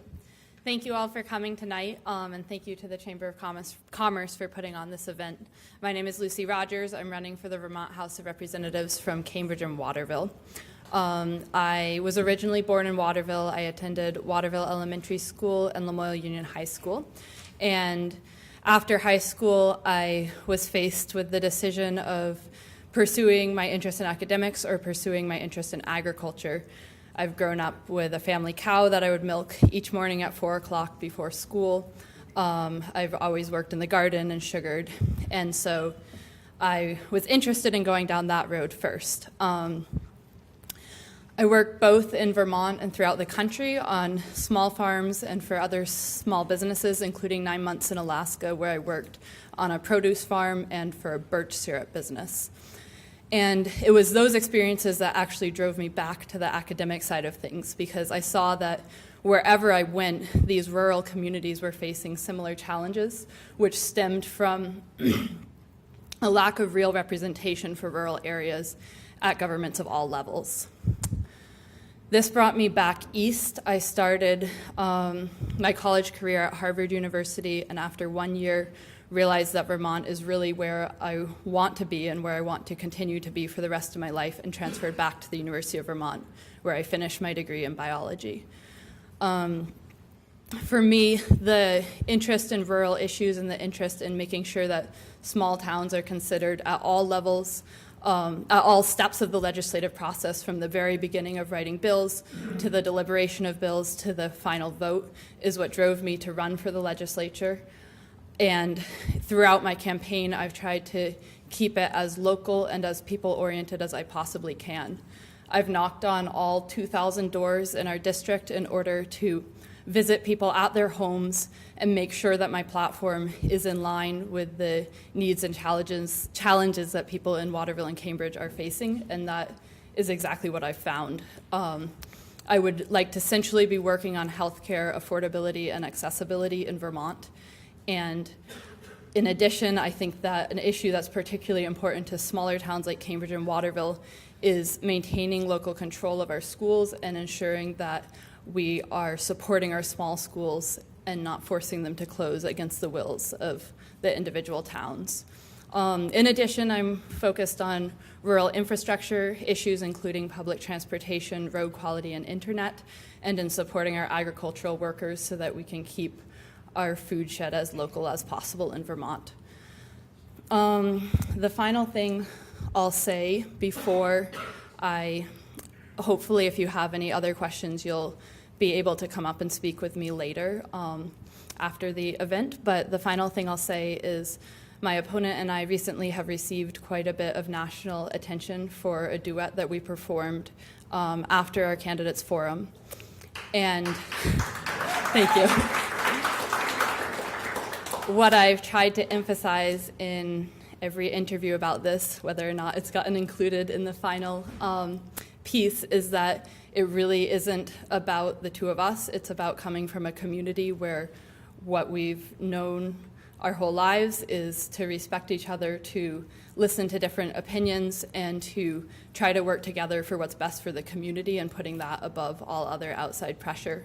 And what can create a community where that type of attitude is possible is having a real sense of a central focus for the community, which comes from having schools in the community, having businesses in the community, having healthcare in the community, and having agriculture in the community. And in Cambridge and Waterville, we're really lucky to have all of those things, but I see this legislation with a lack of focus on rural areas threatening to take those things away from us. And I want to be a strong voice in the legislature and to use the research I've done and the research that I'll continue to do and the people I've spoken with and the people I'll continue to speak with to be able to stand up for those needs for small towns like Cambridge and Waterville.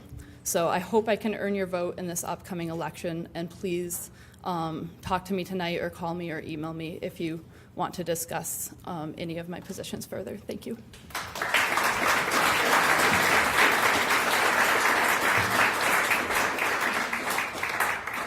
Is it safe to assume that Zach Mayo is the other half of the duet?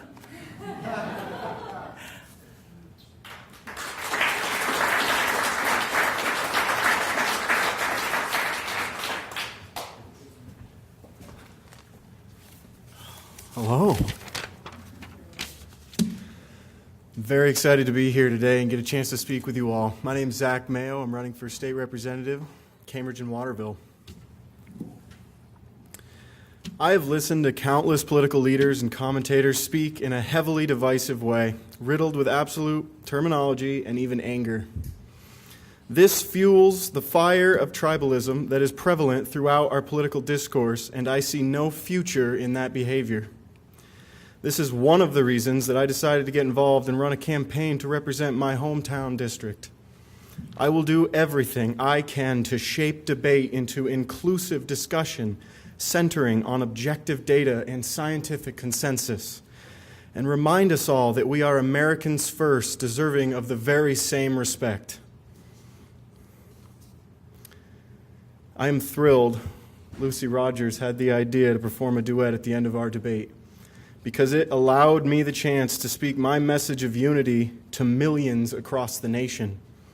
But as flattering as it is to have that attention, I am here to contribute to Vermont's future and the needs of Cambridge and Waterville. In doing so, I will be a tireless advocate for the financial relief Vermonters are seeking. Property taxes, housing, health care, child care, you name it, it's expensive here in Vermont. It's a challenge to keep finding the necessary money to pay for these essential services. I have seen firsthand what amazing things are possible when a small group of dedicated individuals come together to solve the problems. Just imagine what 600,000 plus Vermonters could do if we all shared the exact same vision. As your representative, I will seek to empower each and every individual to live up to their fullest potential to contribute not only to their own well-being, but to the well-being of their communities. I would be honored to have your vote to play whatever role I can to help shape the future of Vermont for years to come. Please reach out to me at any time, as I am happy to discuss these issues that affect us all. Thank you very much for listening.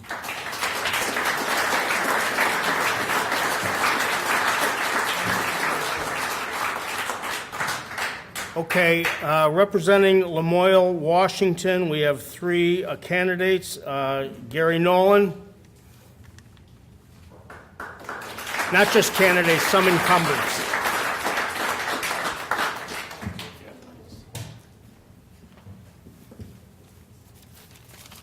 Thank you, everybody, for coming and for the Chamber for hosting this event, along with Northern Vermont University at Johnson campus. It's hard to get used to saying that after several years at Johnson State College. And my mother came here, and when my mother went here, it was Johnson Normal School. And it was a 2-year school. And she did it all in, I think, 18 months. They said they allowed it to happen then. But I was born and raised, I'm Gary Nolan, born and raised just down the street in Jeffersonville. My mom still lives there, all by herself at 92, and she goes to the hoedowns and stuff. She goes at Waterville and up to Lowell, and one of her girlfriends that goes with her is 88, and the designated driver is 94. So that's the kind of camaraderie that we like to have, and I have 2 great girls and a great stepdaughter, 8 grandchildren, and 3 great-grandchildren. I graduated from Cambridge High School before Lamoille Union was constructed, and went on to VTC, and then went from there into the Army. Spent 13 and a half months in Korea on a missile site right on the DMZ. Returned from there and started working for a local contractor, and I ended up in 1976, H.A. Manosh Corporation, been there ever since. So 43 years at one institution, and that's the way I try to operate, is when I start something, I like to carry it on to the end. A few years ago, I constructed 3 regulation softball fields, athletic fields for the town of Hyde Park Rec Committee. Spent 3 years of every minute spare time that I had. Fortunately, I'm still married after that, but it all worked out for the best. They have 3 good ball fields, been enjoying for at least 10 years now, and all that stuff is good. I got elected to represent Lamoille, Washington District in 2016, and fortunate enough to get on the Transportation Committee, where, and I want to reiterate what Senator Westman said, the Lamoille Valley Rail Trail is a very important aspect to this area as far as economic development, bringing people into the area, and our committee, of which Senator Westman is on transportation in the Senate, and we have a great deal to do with the funding for these type of projects. And this year, the bids just went out. I was in contact with the executive director the other day, and the bids have gone out and been awarded for another section, Phase 1C, over in Highgate. And it doesn't connect us here from Jeffersonville all the way over through, but what it does do is it creates a link to the Franklin County Lamoille Trail which will take you into Canada. And it's at its end date, it'll be a 99-mile trail from St. Johnsbury to Swanton, and it's going to connect with, they say, Canada, and there's plans in the future of connecting from Swanton to New York as well. So, and when they decided to tear up the rails and put it into rail banking, I'd have bet a week's pay that it wouldn't fly. And that thing is busy continuously. In the wintertime, it provides recreation and employment for snowmobile industry. In the summer, there's 2 or 3 bike shops in Morrisville that benefit from the existence of this, along with restaurants and several other entities, business entities along the way. And that's part of what I like to spend my time on is economic development. I've been working throughout the summer, again, being on transportation committee with the local airport, Morrisville Stowe Airport. We've had several meetings down there, trying to enhance projects and move them forward. It's going to help the economic viability of the area. And also, I've been working with different contractors, getting information throughout the summer, because I think there's a lot of money to be saved in our paving programs, and I'm waiting for information to come back before we get back into session. One thing about the Transportation Committee is it's a tripartisan committee. We check our political stripes at the door before we go in. We all work together, have a good time. There's come to a lot of good decisions. Typically, any bill that goes through our committee and passes goes out 10-0, 10-0-1 most of the time, because we've got one member that's majority leader that's not there very much. But so that when it goes to the House floor, it pretty much, people rely on the different committees that review these bills and pass them out of their committee. You have to rely on them because there's no way that you could ever read everything that comes before you and know exactly what it says. But again, it's I like to promote the economic development of the area, making the area more affordable. We have to keep, I agree with everybody that's been before me, that we got to keep the younger people in the state. I just hired a guy 6-7 weeks ago now. He's from Boston. He went to school at St. Mike's, went back to Boston, worked at his uncle's place of business, came back to Vermont because he liked it up here much better than in Boston. And a great young man, and along with that, there was 12 of his buddies that came back with him. So I'm not sure that all the young people are leaving and not coming back. We may be getting people back here because of our quality of life and the type of environment that we have. So I'm running for re-election. I really I would appreciate your support now or on November 6th, and look forward to going back and working diligently for our Lamoille, Washington district. Thank you very much.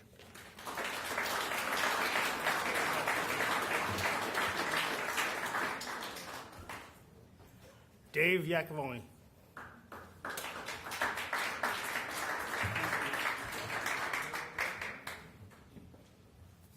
Thank you very much. I was knocking on doors today, and a lady came to the door, and I said, "Hi, I'm Dave Iacovone," and she looked at me. Said, "You're not Dave Iacovone." I said, "No, I am. I'm Dave." She looked and she said, "I thought you were younger. Don't you play the guitar?" And I said, "No, that's my son." Well, my daughter said he was the one to vote for. I said, "Okay, well, you can't win them all, I guess." Let me just share with you quickly what I've done, and then more importantly, try to tell you who I am. I've had the privilege to work some 40 years in Vermont in health and human services. I've regulated hospitals, I've regulated nursing homes, I've regulated home health agencies, I've helped oversee physician payment systems, I've overseen welfare programs, child protection programs, child care programs, and many others. I've been a select board member, a chair in more than one community, a school board member, a planning commissioner, a town moderator, justice, et cetera, et cetera. I've been blessed to have many experiences that help equip me for these kind of opportunities. But those are the things I've done. Read about those in my obituary when I'm gone. But here's who I am. Why would an introvert who struggled for most of his school years with a deadly speech impediment put himself in the public view the way I do? I am an introvert and I struggle to come to events like these, and I force myself to knock on doors. I push myself because I believe so strongly, frankly, in helping others. I'm a member of the House Appropriations Committee, proud to say the first House Appropriations Committee in modern history that passed a budget without a tax increase. I know how to squeeze a nickel, and I can say no to people. But when I was asked to help keep government affordable and eliminate a program that served over 100 quadriplegics, I said, not on my watch. I'll not be a part of that. That's not the Vermont way. When I was asked to cut some $4 million from people, some of you may have heard of the Brandon Training School, who have profound developmental delays, who used to live in the Brandon Training School, I said, wait a minute, if that's the pathway to affordability, somebody's got the wrong blueprint here. I won't be a part of that. And I wasn't. We saved those programs with the Senate's help, but we saved those programs. That to me, we define who we are by what we do. FDR has a quote that I'm fond of. He said, the test of our progress is not whether we add more to the abundance of those who have much. It is whether we provide enough for those who have too little. I live by that. To me, our measure of success has little to do with the wealth we might acquire, the possessions we might accumulate, or the power we might amass. In the end, to me, it comes down to how do we care for those among us who are the most vulnerable? It was Lincoln who said, the legitimate object of government is to do for a community of people whatever it is they need to have done, but cannot do at all in their individual or separate capacity. That, to me, is the Vermont way. We help those among us who've lost their way. We help those who don't have a voice, the aged, the blind, and the disabled. I'm proud to stand for those Vermonters, all Vermonters, and I hope when people go to the polls and consider how to exercise one of their 2 votes in my district, they might consider giving one to me. Thank you.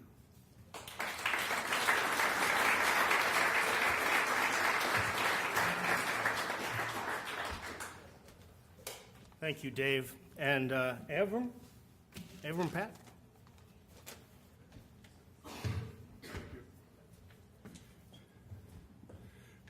Good evening. I'm Avram Pat. I'm running for the House for this district, the Lamoille, Washington district, which includes Morristown and Elmore and Woodbury and Worcester in Washington County, and it elects 2 representatives. I served 1 term as representative for this district. I was elected in 2014 and served in 2015 and 16. A lot of people in all 4 towns asked me to consider running again. I thought about it, and I am doing that. In the 2 years that I was there, I served on the House Health Care Committee, which deals primarily, not entirely, but primarily with how we pay for health care or how we don't pay for health care. With that said, I did want to note that although I've been in this room with that hat on, the last time I was in this room, I was up on this stage over here playing drums and singing in a band. So that's Vermont for you. My background, I retired in 2013 as the CEO General Manager of Washington Electric Co-op, which is the state's most rural utility. Before that, I was in state government for 10 years in the Agency of Human Services. I ran the office in an appointed position under 3 governors that deals with the programs of the community action agencies, a lot of housing and homeless agencies, and at that time food and nutrition programs as well, and the weatherization program. Before that, I was developing rural public transportation services, and before that, I was a bus, van, and taxi driver. The issues that are important to me, and I'm leaving a lot out, but I'll mention a few, are climate change and the environment. As someone who ran a utility, everyone at the co-op, working at the co-op, including line workers that had been there 30 and 40 years, knew that things were changing. The utilities knew that things were changing and had to harden their systems like we're trying to do with some of our roads as well. Energy conservation and renewable energy are very important issues for me. Making sure that working people who go to work every day can actually make a living and can have the support for their families so that they can go to work and make a living is very important to me. Healthcare is very important to me. My father was what used to be called a general practitioner. We now call that a primary care provider. He was a multi-generational family doctor. In the days before, his patients did not have insurance. There was no Medicare. There was no Medicaid. He came home with lots and lots of small bills in his wallet every day because an office visit was $5 in those days. When President Kennedy proposed Medicare, my father got himself thrown out of his county medical society for going around speaking and writing in favor of it. When it was enacted a few years after President Kennedy died, my father told me, and I was around 14 years old then, I guess, that the best thing about Medicare was not that everyone over 65 had access to decent health care, but it would be absolutely obvious within 3 or 4 years that everyone should have it. My father died young, but he left that legacy for me. I know that Vermont cannot fix everything that is wrong with how we pay for health care, but we have started to make some changes, and we can continue to make changes and try to see if the rest of the country will eventually catch up with that. So that's, on economic development, I have a lot to say, but mostly I'm interested in the kind of support for new businesses that are inspired by being in Vermont. And those kinds of businesses are tourist-related, they are renewable energy-related, and they are agriculture-related, diversified agriculture, and the growing of food, the processing and distributing and selling of Vermont food are just a few examples of the kind of economic development that is prospering in Vermont and that should be supported. In closing, I want to say that I'm a first-generation American. My parents were refugees when they came to this country. A few years after they arrived here, my father got himself into the army so he could go fight the Nazis in Europe. My parents both believed in voting. They treasured what we have here. My mother especially would get angry that people did not vote. She couldn't understand that. And she instilled in her children and her grandchildren almost a religion about voting, that was our most precious right and that we must exercise it.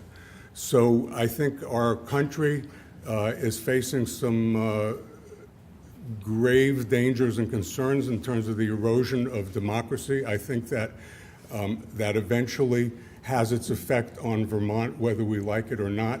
And I just hope that no matter what, we have a huge turnout on Election Day. Secretary Condos rightly was very proud of the fact of the incredibly high registration rate that we have in Vermont now. But what's really important is whether all of those people, or almost all of them, actually show up and vote. It's easy to register.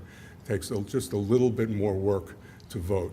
So with that, I would really appreciate going back to the legislature. I know that place from my jobs. I have the kind of temperament that can work with the frustrations, the delays, the politics, and watching something you worked on all session long go up in flames in the last week of the session. I can deal with that. Not everyone can, and I would welcome serving again. Thank you.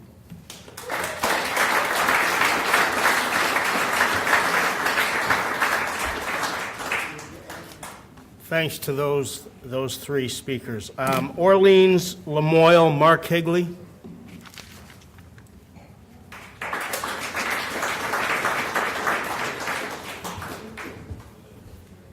Thank you, Chamber, and thanks everyone for being here. I'm Mark Higley. I'm from Lowell. My Lamoille County town is Eden, so I represent Lowell, Jay, Westfield, Troy, and Eden.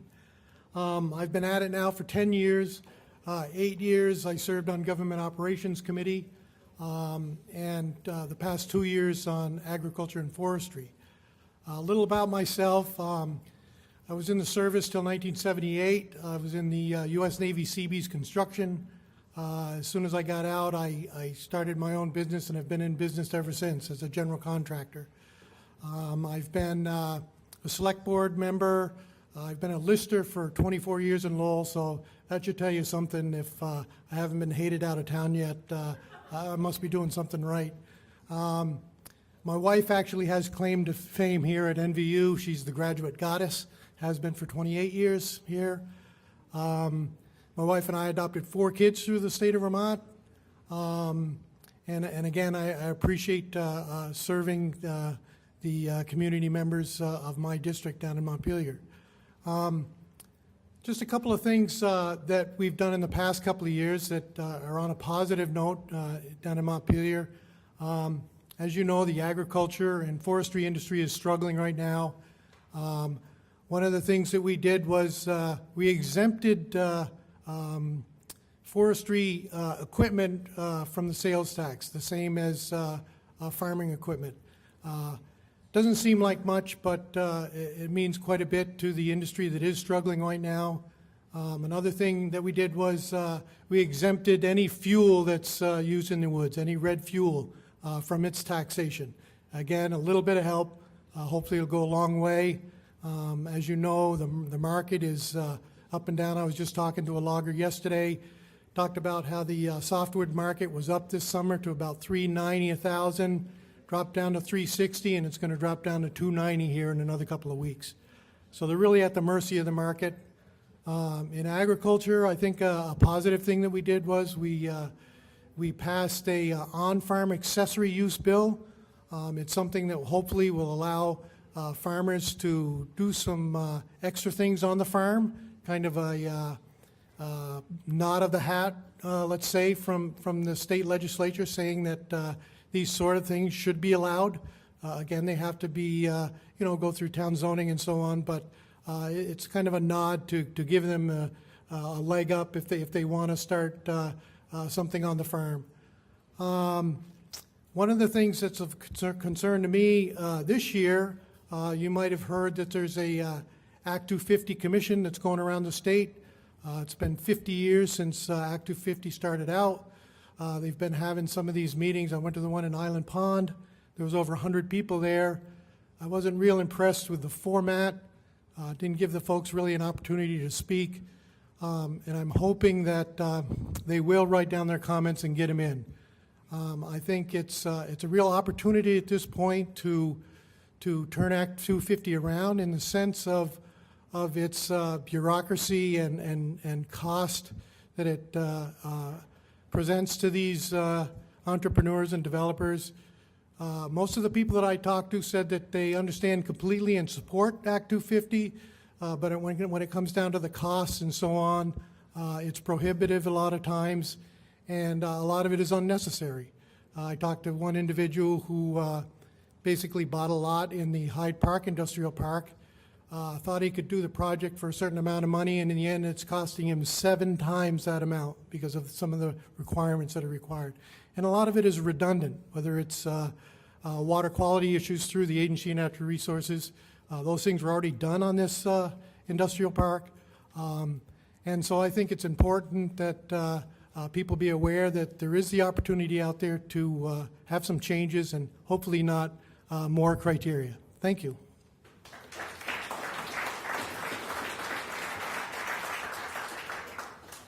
All right, we're doing very, very well, just to give you a little bit of information.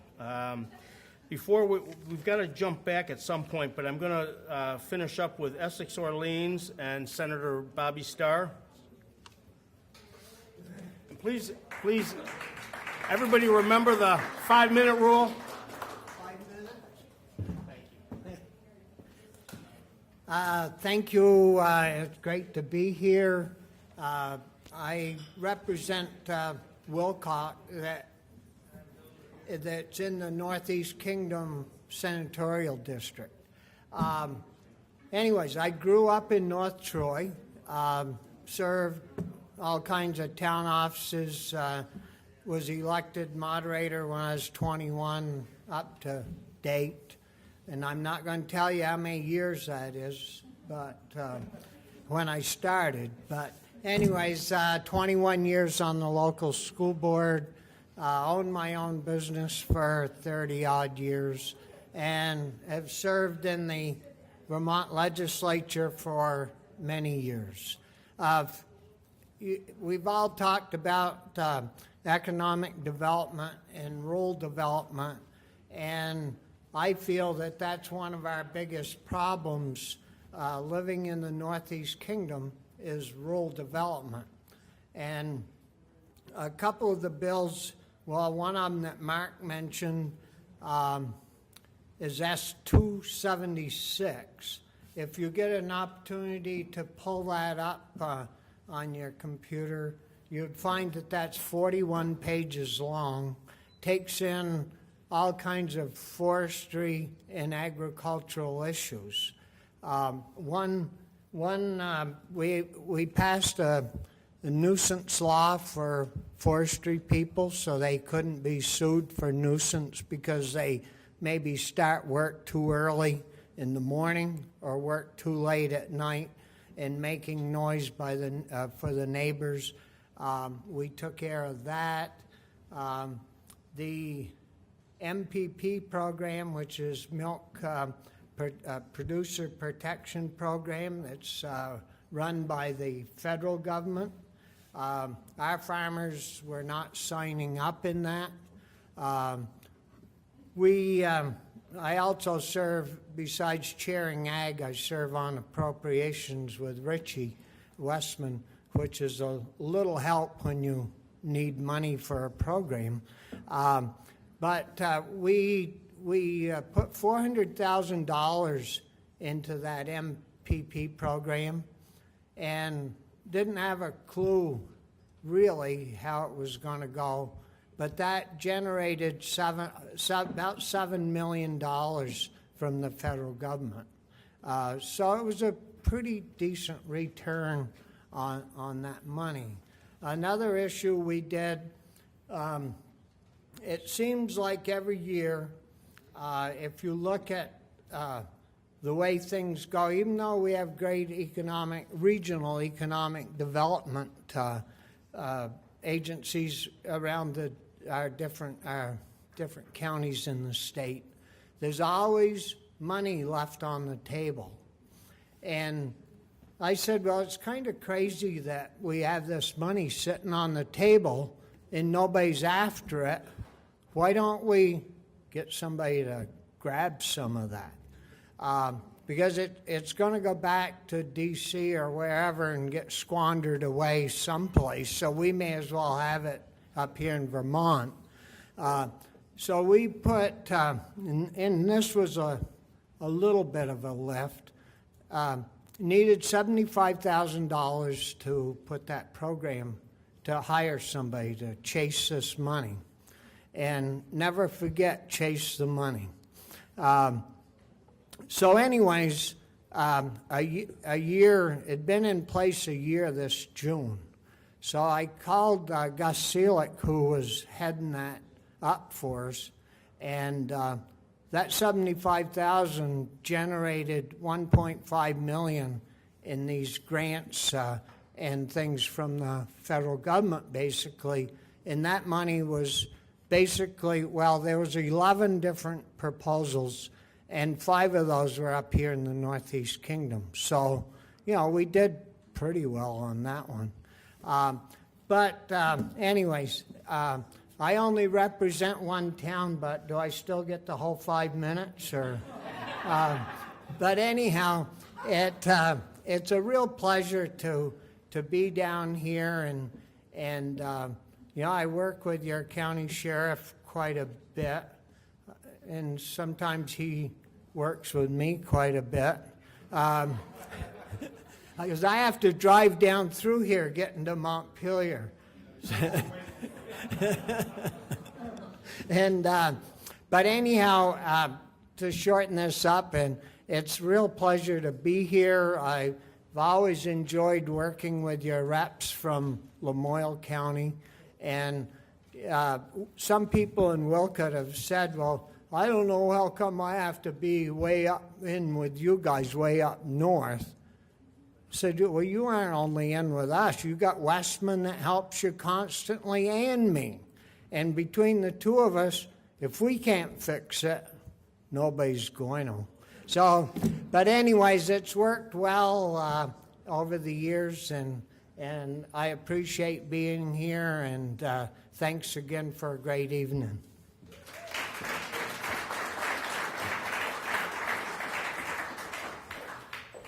Ron Horton?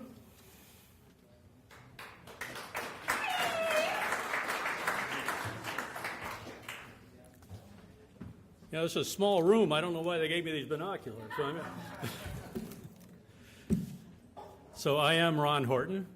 I'm your American Independent candidate for Essex and Orleans counties, which includes Montgomery, Richford, and Walcott. And I'm also the only candidate in the area that can say I'm proud to be endorsed by Planned Parenthood. So the way I see Vermont is that Vermonters are overtaxed yet undersupported, underpaid yet overworked, and definitely overstressed. So 2018 is the year we can decide one of two things. We can decide that everything's just fine and dandy and we'll just keep on going the same old, or we can decide to vote in some new, fresh ideas and change the blood in Montpelier and hopefully the country. If 2016 taught us anything at all, it would be that politicians will promise you anything to get elected. From the lowest house in the land to the highest, we've all heard those promises, and unfortunately, we've seen the results. Here's my promise to you. Everything on my platform will be my focus. It'll be my goal to get these passed or something better in order to help all of us have a better and affordable Vermont. Giving you any other promise would be untruthful because there's no one that can give you a promise of an end result. We all have to work together on that. My platform's simple, yet it is complex. And if we can accomplish just some of the proposals that I put forth, you can bet that the landscape of Vermont and the hope for an easier way of life for all of us will show up in our hands as a royal flush. So here's what drives me. People lose their homes for a few $100s of back taxes. Kids are used as pawns in the fight over quality education versus well-paid teachers. I feel we can do both. Property taxes are too high. No arguments there, right? My plans that I can put forth here will cut our taxes in half in the short run and much more over the years. New businesses are taxed and charged fees to the extent that they can't make it past the first or second year. Car inspections, they're just plain nuts. The DMV is used as just another way to tax Vermonters. It costs $27 million to run this program. It generates $300 million in fees from us. If that's not a tax, I don't know what is. The lack of our public transportation is holding us all back. We need bus, rail, and air service for rural Vermont. And this means becoming the first state to own and operate a commuter airline and freight airline, and that's my field of expertise. The airline will generate millions and create hundreds of jobs. This alone will cut our taxes and fully fund our schools. Now the problem, our seniors' taxes increase every year, even though their income's frozen. We need to roll back those taxes 2 years for the seniors and freeze them there for life. Salaries don't go up, taxes shouldn't go up either. I'm a believer in term limits. Now, there's a lot more of my plans on my website, ronhorton.info, and I hope you will go to that website and take a look at them. And please share your questions with me through the contact page. There you're going to read about my many forays in business. My life experiences are extensive and they're laid out for you there. I've spent some 30 years in the airline industry. I've had nonprofit companies that I've helped start and then served on as CEO and president. I spent quite a few years on a board of directors at a large church in Oregon when I lived out there. And my community activities are many. Presently, the one I share with Vermont is Make-A-Wish of Vermont. It's all there on my website. So my qualifications are head and shoulders above many who have chosen politics as a career. Now, lifelong Vermonters are being forced from the state in droves. It's time to make sure everyone can afford to remain in their homes, drive their cars, educate their kids, and know that their retirement years are protected from the onslaught of ever-increasing taxes. As your state senator, I will represent you with honor and integrity. Let's protect the way of life we all love. I'm asking you to please send me to Vermont to make some real noise for you, noise that will keep us all Vermonters. Remember to vote on November 6th. Bring all your friends to the polls with you. Jim Condos said, you know, we've got the highest registration. Let's make it the highest voting this time, too. I have some signs outside. I have some business cards if you'd like to hand them out. And thank you very much for coming. And I thank the Chamber and the University, but mostly I thank my wife here who has kicked me in the butt when I've done things poorly and encouraged me when I've done things well. So thank you very much.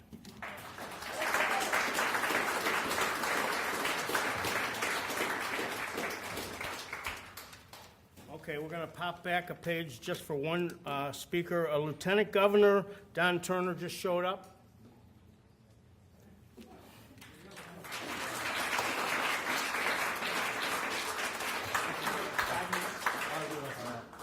Thank you all very much. I apologize for being late. It was an earlier event in Burlington, but it is a pleasure to be here. I'd like to thank the Chamber and all of you for being here tonight. I wanted to first introduce myself a little bit. I'm Don Turner. I'm a fourth-generation Vermonter. I lived in Milton my entire life. I joined the fire department when I was 17, and I have been on the fire department ever since. The last 14 years I served as a chief. But I want to talk tonight about my time in the legislature. I've been in the legislature since 2006, I was appointed to the legislature by Governor Douglas when my predecessor was deployed to Afghanistan. Since that time, I've really enjoyed my time in the legislature. It's been an incredible experience. The people you get to meet and work with, like many of the people in this room, and the education you receive, because Vermont is a wonderful place to live, but we have some challenges, and there are lots of challenges. And one of the things I've really enjoyed most about this campaign is driving around the state, meeting Vermonters, just like all of you. And it's a very common thing I hear from them. It's too expensive to live here. This is our home. We've been here forever. We can't afford to pay any more taxes. We can't afford to live the way we used to live because it's too expensive. And I've heard that from each corner of the state and in all through the middle.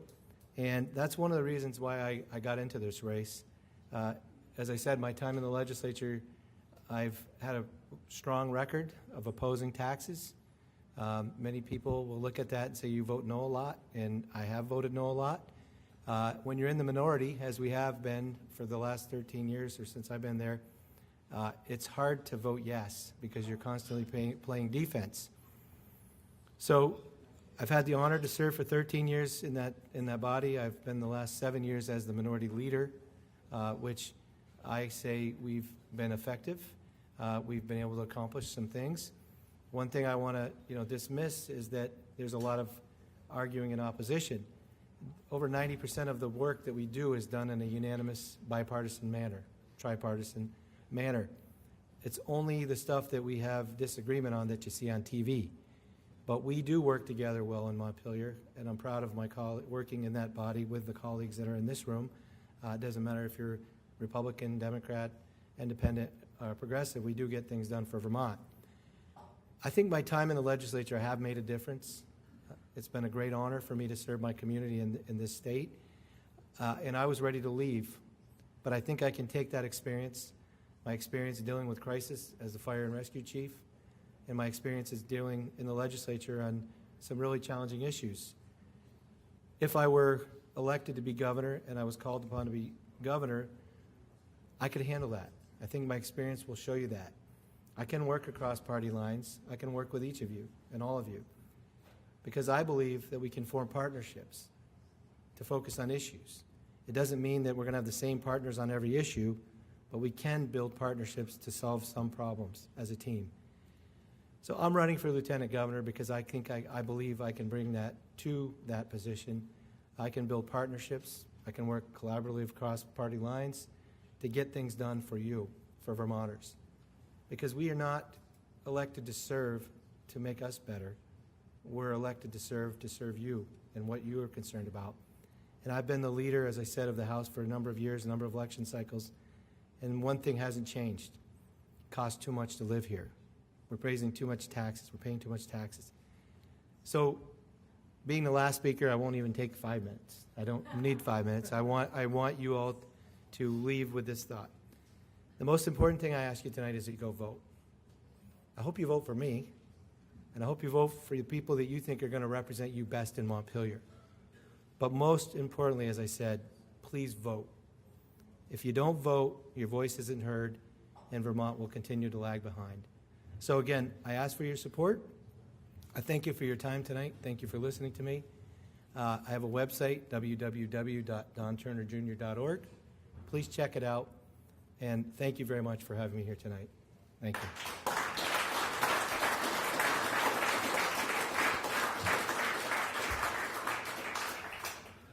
Okay, Assistant Judge Lamoille, Madeline Mata.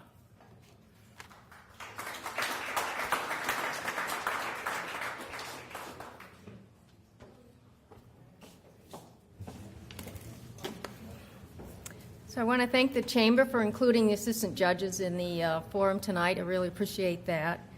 My name is Madeline Motter, and I'm running for assistant judge in Lamoille County. I heard about assistant judge vacancy. Karen Brady isn't running anymore. Through my work through the Lamoille and Washington County courts has a guardian ad litem. A guardian ad litem's for children, represent and speak for children who are in state custody. I work with Lamoille County Human Services. I work with the public school system in speaking and working in the best interests of our kids from Lamoille County.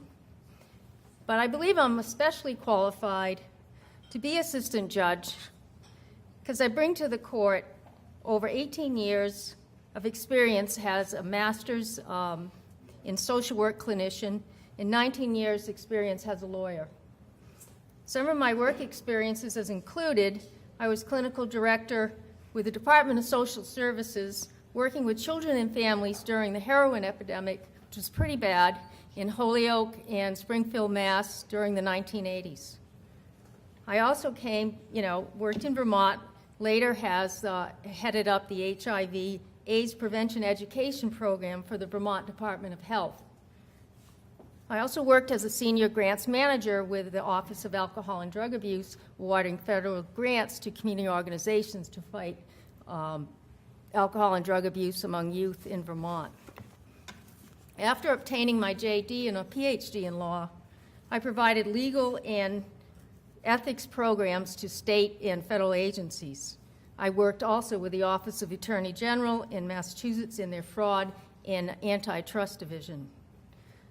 I also worked with federal agencies, and one of them was the Public Agency of Safety of Canada. They oversaw judicial investigations into the untimely suicide or the suicide deaths of Native Americans who were held in custody by tribal police. I also wrote the national recommendations for the treatment of adults with fetal alcohol spectrum disorder that were being caught up in the court systems and the correctional systems over and over again, and created a diversion program for people that were suffering from fetal alcohol spectrum disorder. So in addition to my guardian ad litem work, I also sit on the Lamoille County Planning Commission. I'm chair of the State Ethics Commission, and I'm on the board of the League of Women Voters. I've lived in Vermont for close to 38 to 40 years now, and I really spent most of my career helping families, children, and kids in trying to make their lives better and working in their best interest. And that's what I intend to do as your assistant judge, and I ask for your vote. Thank you.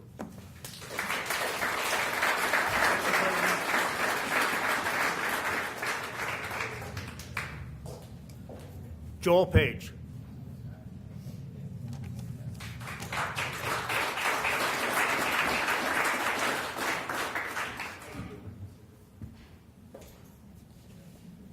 So my name is Joel Page, and I am running for assistant judge. I was elected 4 years ago for this position, and so I've had the pleasure of working for the past 4 years as an assistant judge. Prior to that, I worked for over 33 years as the Lamoille County State's Attorney. So between that position and my last 4 years, I've had the pleasure of working in the Lamoille County Courthouse almost daily for nearly 37 years. It's a place that I consider to be a very important institution for the people of Lamoille County. It's the center of justice. It's the place people go to in times of great distress. And one of our jobs, whether as a prosecutor or as an assistant judge, is to be there for people and to provide fairness, equal application of the law, and empathy and, to the best of our ability, understanding about their circumstances so that they can get a fair shake and leave there feeling like they've been treated fairly and that the system works. People are always asking me, so what does an assistant judge do? There basically are two parts to the job. One part of the job is administrative. We are the assistant judges. There are two assistant judges. We are responsible for the county property, which in this county is the courthouse and the sheriff's department building next door. So we're essentially property managers. The other part is that we assist the presiding judge in hearing certain types of cases. They're all civil cases. I don't sit on any cases that I used to sit on as state's attorney because The assistant judges just don't get involved in those types of cases. We sit primarily on divorces and relief from abuse cases. That includes stalking. We also sit on some civil cases. And all we do is we sit as fact finders.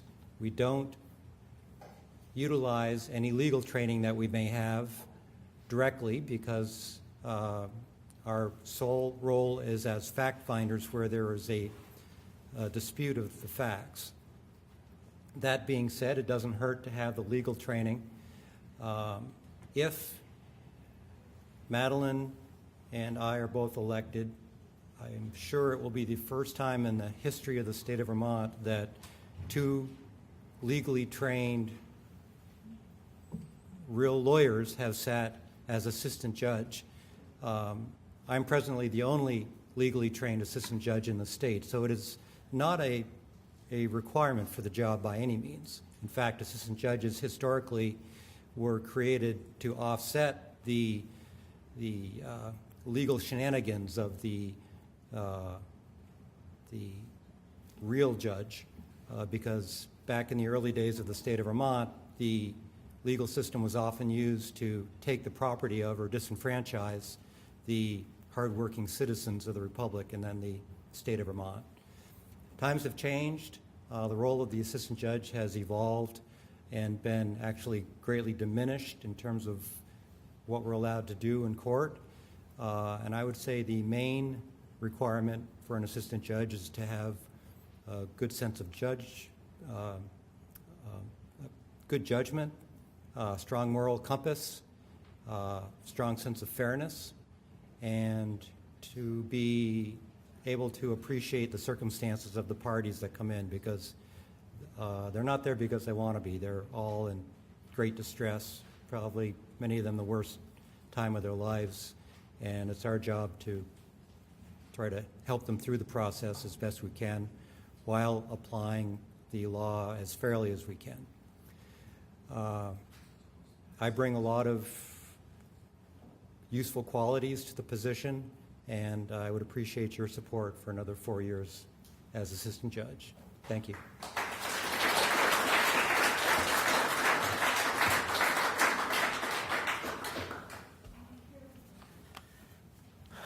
All right, State's Attorney, Betsy Anderson.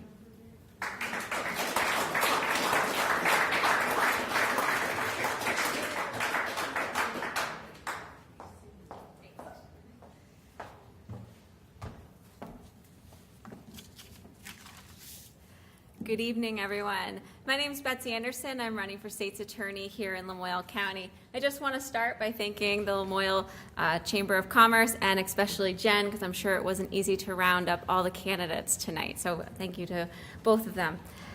So I just want to talk about my background a little bit. I was born here in Lamoille County, grew up in various parts from there throughout Vermont.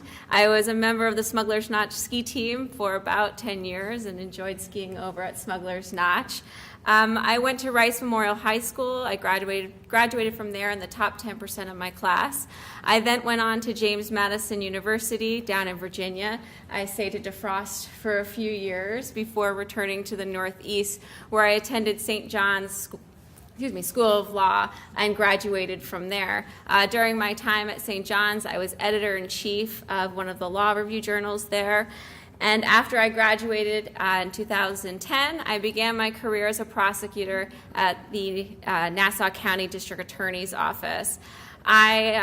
You're sort of thrown in there. It's a pretty big county. So at the beginning, I handled hundreds of misdemeanor cases. At any one time, I had 200 to 300 misdemeanor cases that I was handling.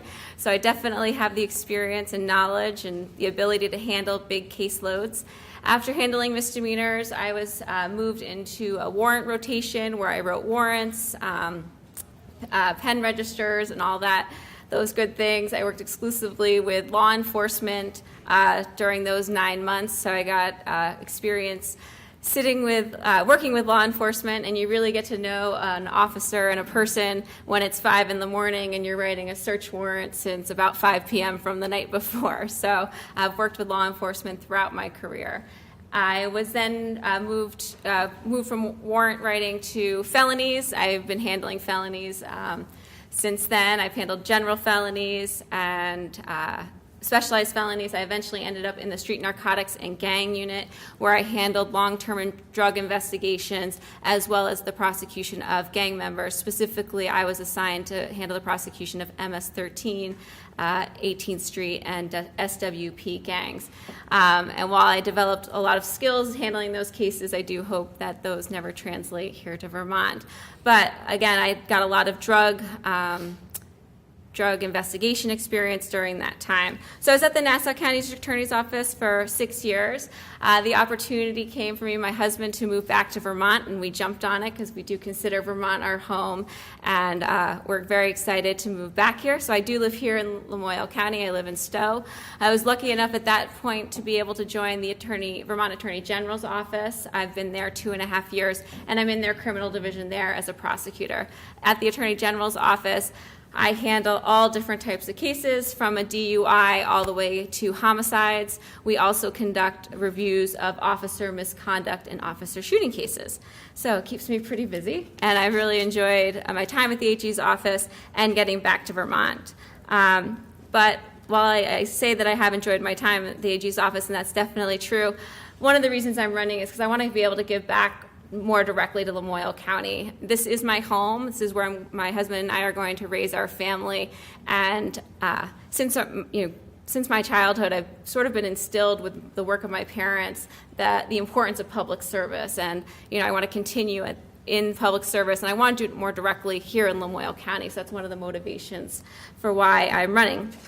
I also think, based on my experience, I can help make this county safer. I can't do it alone, and I look forward, if I'm lucky enough to get elected, to work with law enforcement, the Restorative Center, the Clarina House, the Domestic Violence Center, and use all of those resources as state's attorney, because you can't do it alone. You need the team, and I hope to work with all of them and have good communication with all those organizations. So as state's attorney, main priority, keeping Lamoille County safe, and public safety being a big concern. And to do that, I'm going to hold those individuals that prey on the vulnerable, commit violent offenses, sell illegal drugs, and endanger others on the highways. I'm going to make sure they face justice. I'm also going to work to protect victims. When we have victims come into the criminal justice system, it's probably one of the worst days of their lives. And I think it's really important that when they're thrown into this foreign system somewhat unwillingly, that we help them through that system. I want them to understand what's going on with a case, why we're doing something, why we're not doing something, and make sure that they feel part of the process rather than being re-victimized by the process. The first time a victim is allowed to really stand up in court is at sentencing. So it is really difficult for them up until, throughout and even at sentencing. So I want to take the time to sit down with them, work with the victim advocates in Lamoille County, and Lamoille County is very lucky. We have great victim advocates. So continue that work with them, and make sure when the time comes at sentencing that if the victim does want to be heard, that they are heard, even if that means pushing back on the judge a little bit because of a very busy day. So that's one of my other priorities. Another one is attacking the opioid crisis. The opioid crisis is touching everyone across the state and also here in Lamoille County. I'm sure everyone in the room knows somebody that's dealing with addiction. In order to take on that issue, my plan is to work with individuals that come through the criminal justice system that are addicts that want treatment, put them on a treatment course so that we can get them out of the criminal justice system and have them become productive members of society. On the other hand, if we identify an individual through my work with law enforcement as somebody that's coming into the county to sell drugs, to make money, and to take advantage of addicts who are very vulnerable, they're going to face tougher consequences. I'm not afraid to use probation, parole, and jail time for our violent offenders and for our drug dealers, because I do feel that there are circumstances where that's appropriate. Finally, one of the big things I've touched on a little bit is building partnerships. I want to work closely with law enforcement. I want to have the type of office where if law enforcement's driving by, that they're going to pop into the state's attorney's office, say hi, tell me what's going on in their community, what's going on the streets, because they're doing the hard work, they're seeing it day to day. Similarly, I want the restorative justice people who are right across the street to stop in too. Tell me how, this person who's going through diversion or who's entered treatment, how they're doing better. I think having that open door policy is important and puts everybody on the same team. And finally, with that communication, I want that communication to go out to the community. I think sometimes people may not understand what the state's attorney does. I want the county to understand what I'm doing as state's attorney. I want to have communication with the entire county. I want everyone to hold me accountable and let me know whether they like something that's happening or that they don't. So communication across the board, I think, is really important. I can tell you that if I'm lucky enough to get elected state's attorney, I will work each and every day to earn the trust of your vote. I will fight tirelessly for justice in a fair, impartial, and just manner. I will be tough but fair. We have enormous challenges in the county, from opiates to the crime addiction fuels, to a criminal justice system that can seem broken at times. But if I'm elected, crime victims will have a powerful voice in court and their stories will be heard. I can't do this alone, though. I need your support and, most importantly, your vote. That's on November 6th. So I hope everyone does get out to vote and hopefully vote for me. Thank you.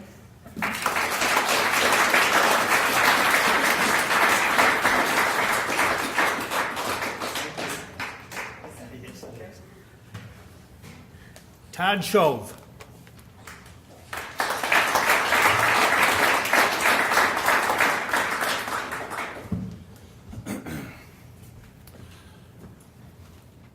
So when I realized that I was going to be number 30 out of 31 speakers tonight, I was like, man, I better be brief, so I will try.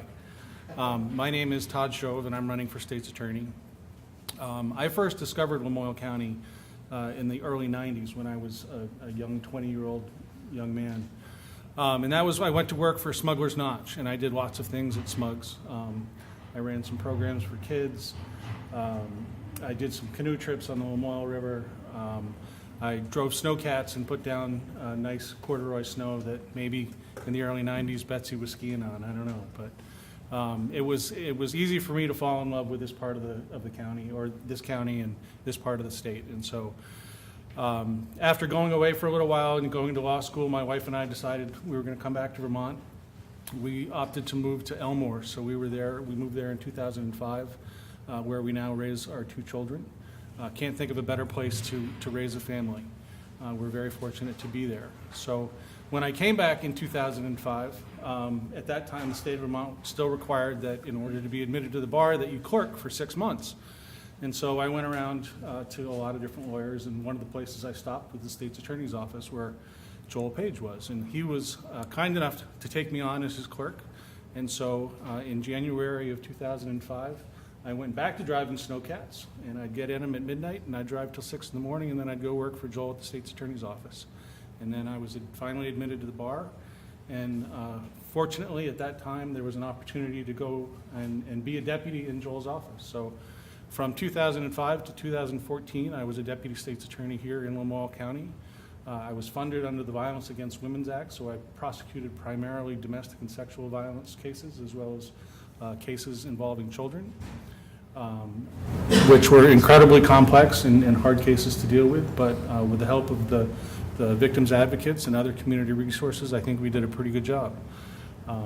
In 2014, I then went into private practice very briefly, and then in January of 2016, I went back to being a prosecutor in Orleans County, working for Jennifer Barrett in the Orleans County State's Attorney's Office, and was there until June of this year, where I left and devoted myself to the primary election.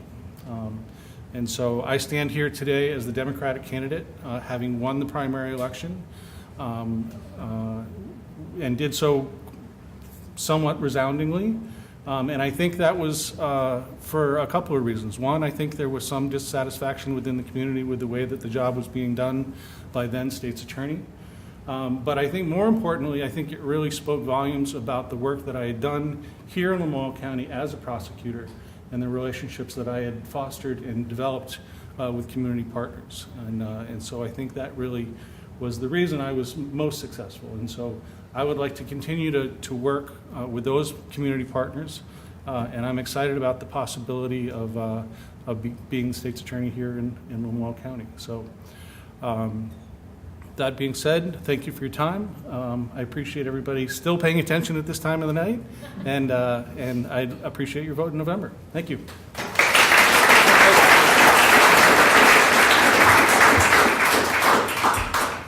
Okay, you got to hold on just a second there, Roger. I'm going to sneak in the farewell, so when Roger's finished, you can all go home. So I want to extend a very large thank you to all of you for showing up and sticking this out. It's been a long night. It's been an interesting night. You've listened to 30 speakers. You'll hear one more, and then you're free to go. I'd like to thank Green Mountain Support Services, Northern Vermont University, and the Lamoille Chamber for hosting this. The one political comment I'll make is I agree we should get out and vote on November 6th, so I will encourage that. And thank you to the moderator.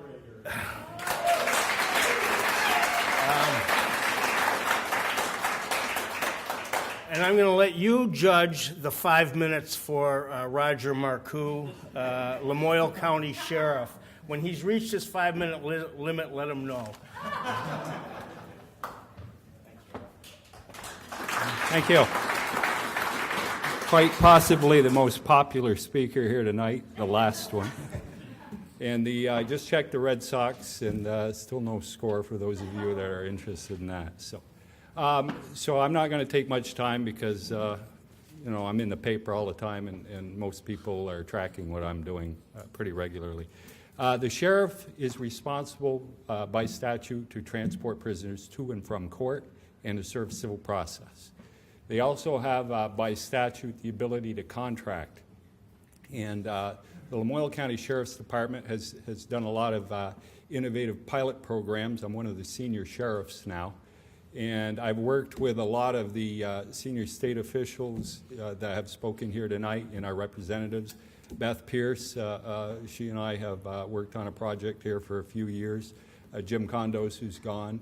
But I have a lot of respect both sides of the aisle for the people that work in Montpelier, all our representatives and Rich Westman, and certainly Bobby Starr. I don't know if he's still here. Or, yeah, okay.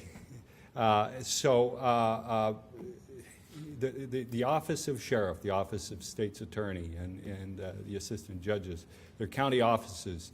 We run. I run as a Republican, but I've been written in by the Democrats, and I even got 13 progressive write-in votes this primary. So, but it doesn't make a difference because we're going to treat people fairly, no matter what their political affiliation is.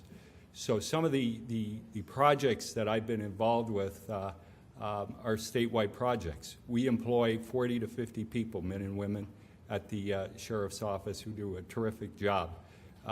We've come up with a program that was a pilot 6 years ago and necessitated by Tropical Storm Irene, where we lost our mental health hospital, and consequently, those folks that are in need of mental health services have to wait in emergency rooms all over the state for a bed. They were doing so handcuffed or handcuffed to a bed.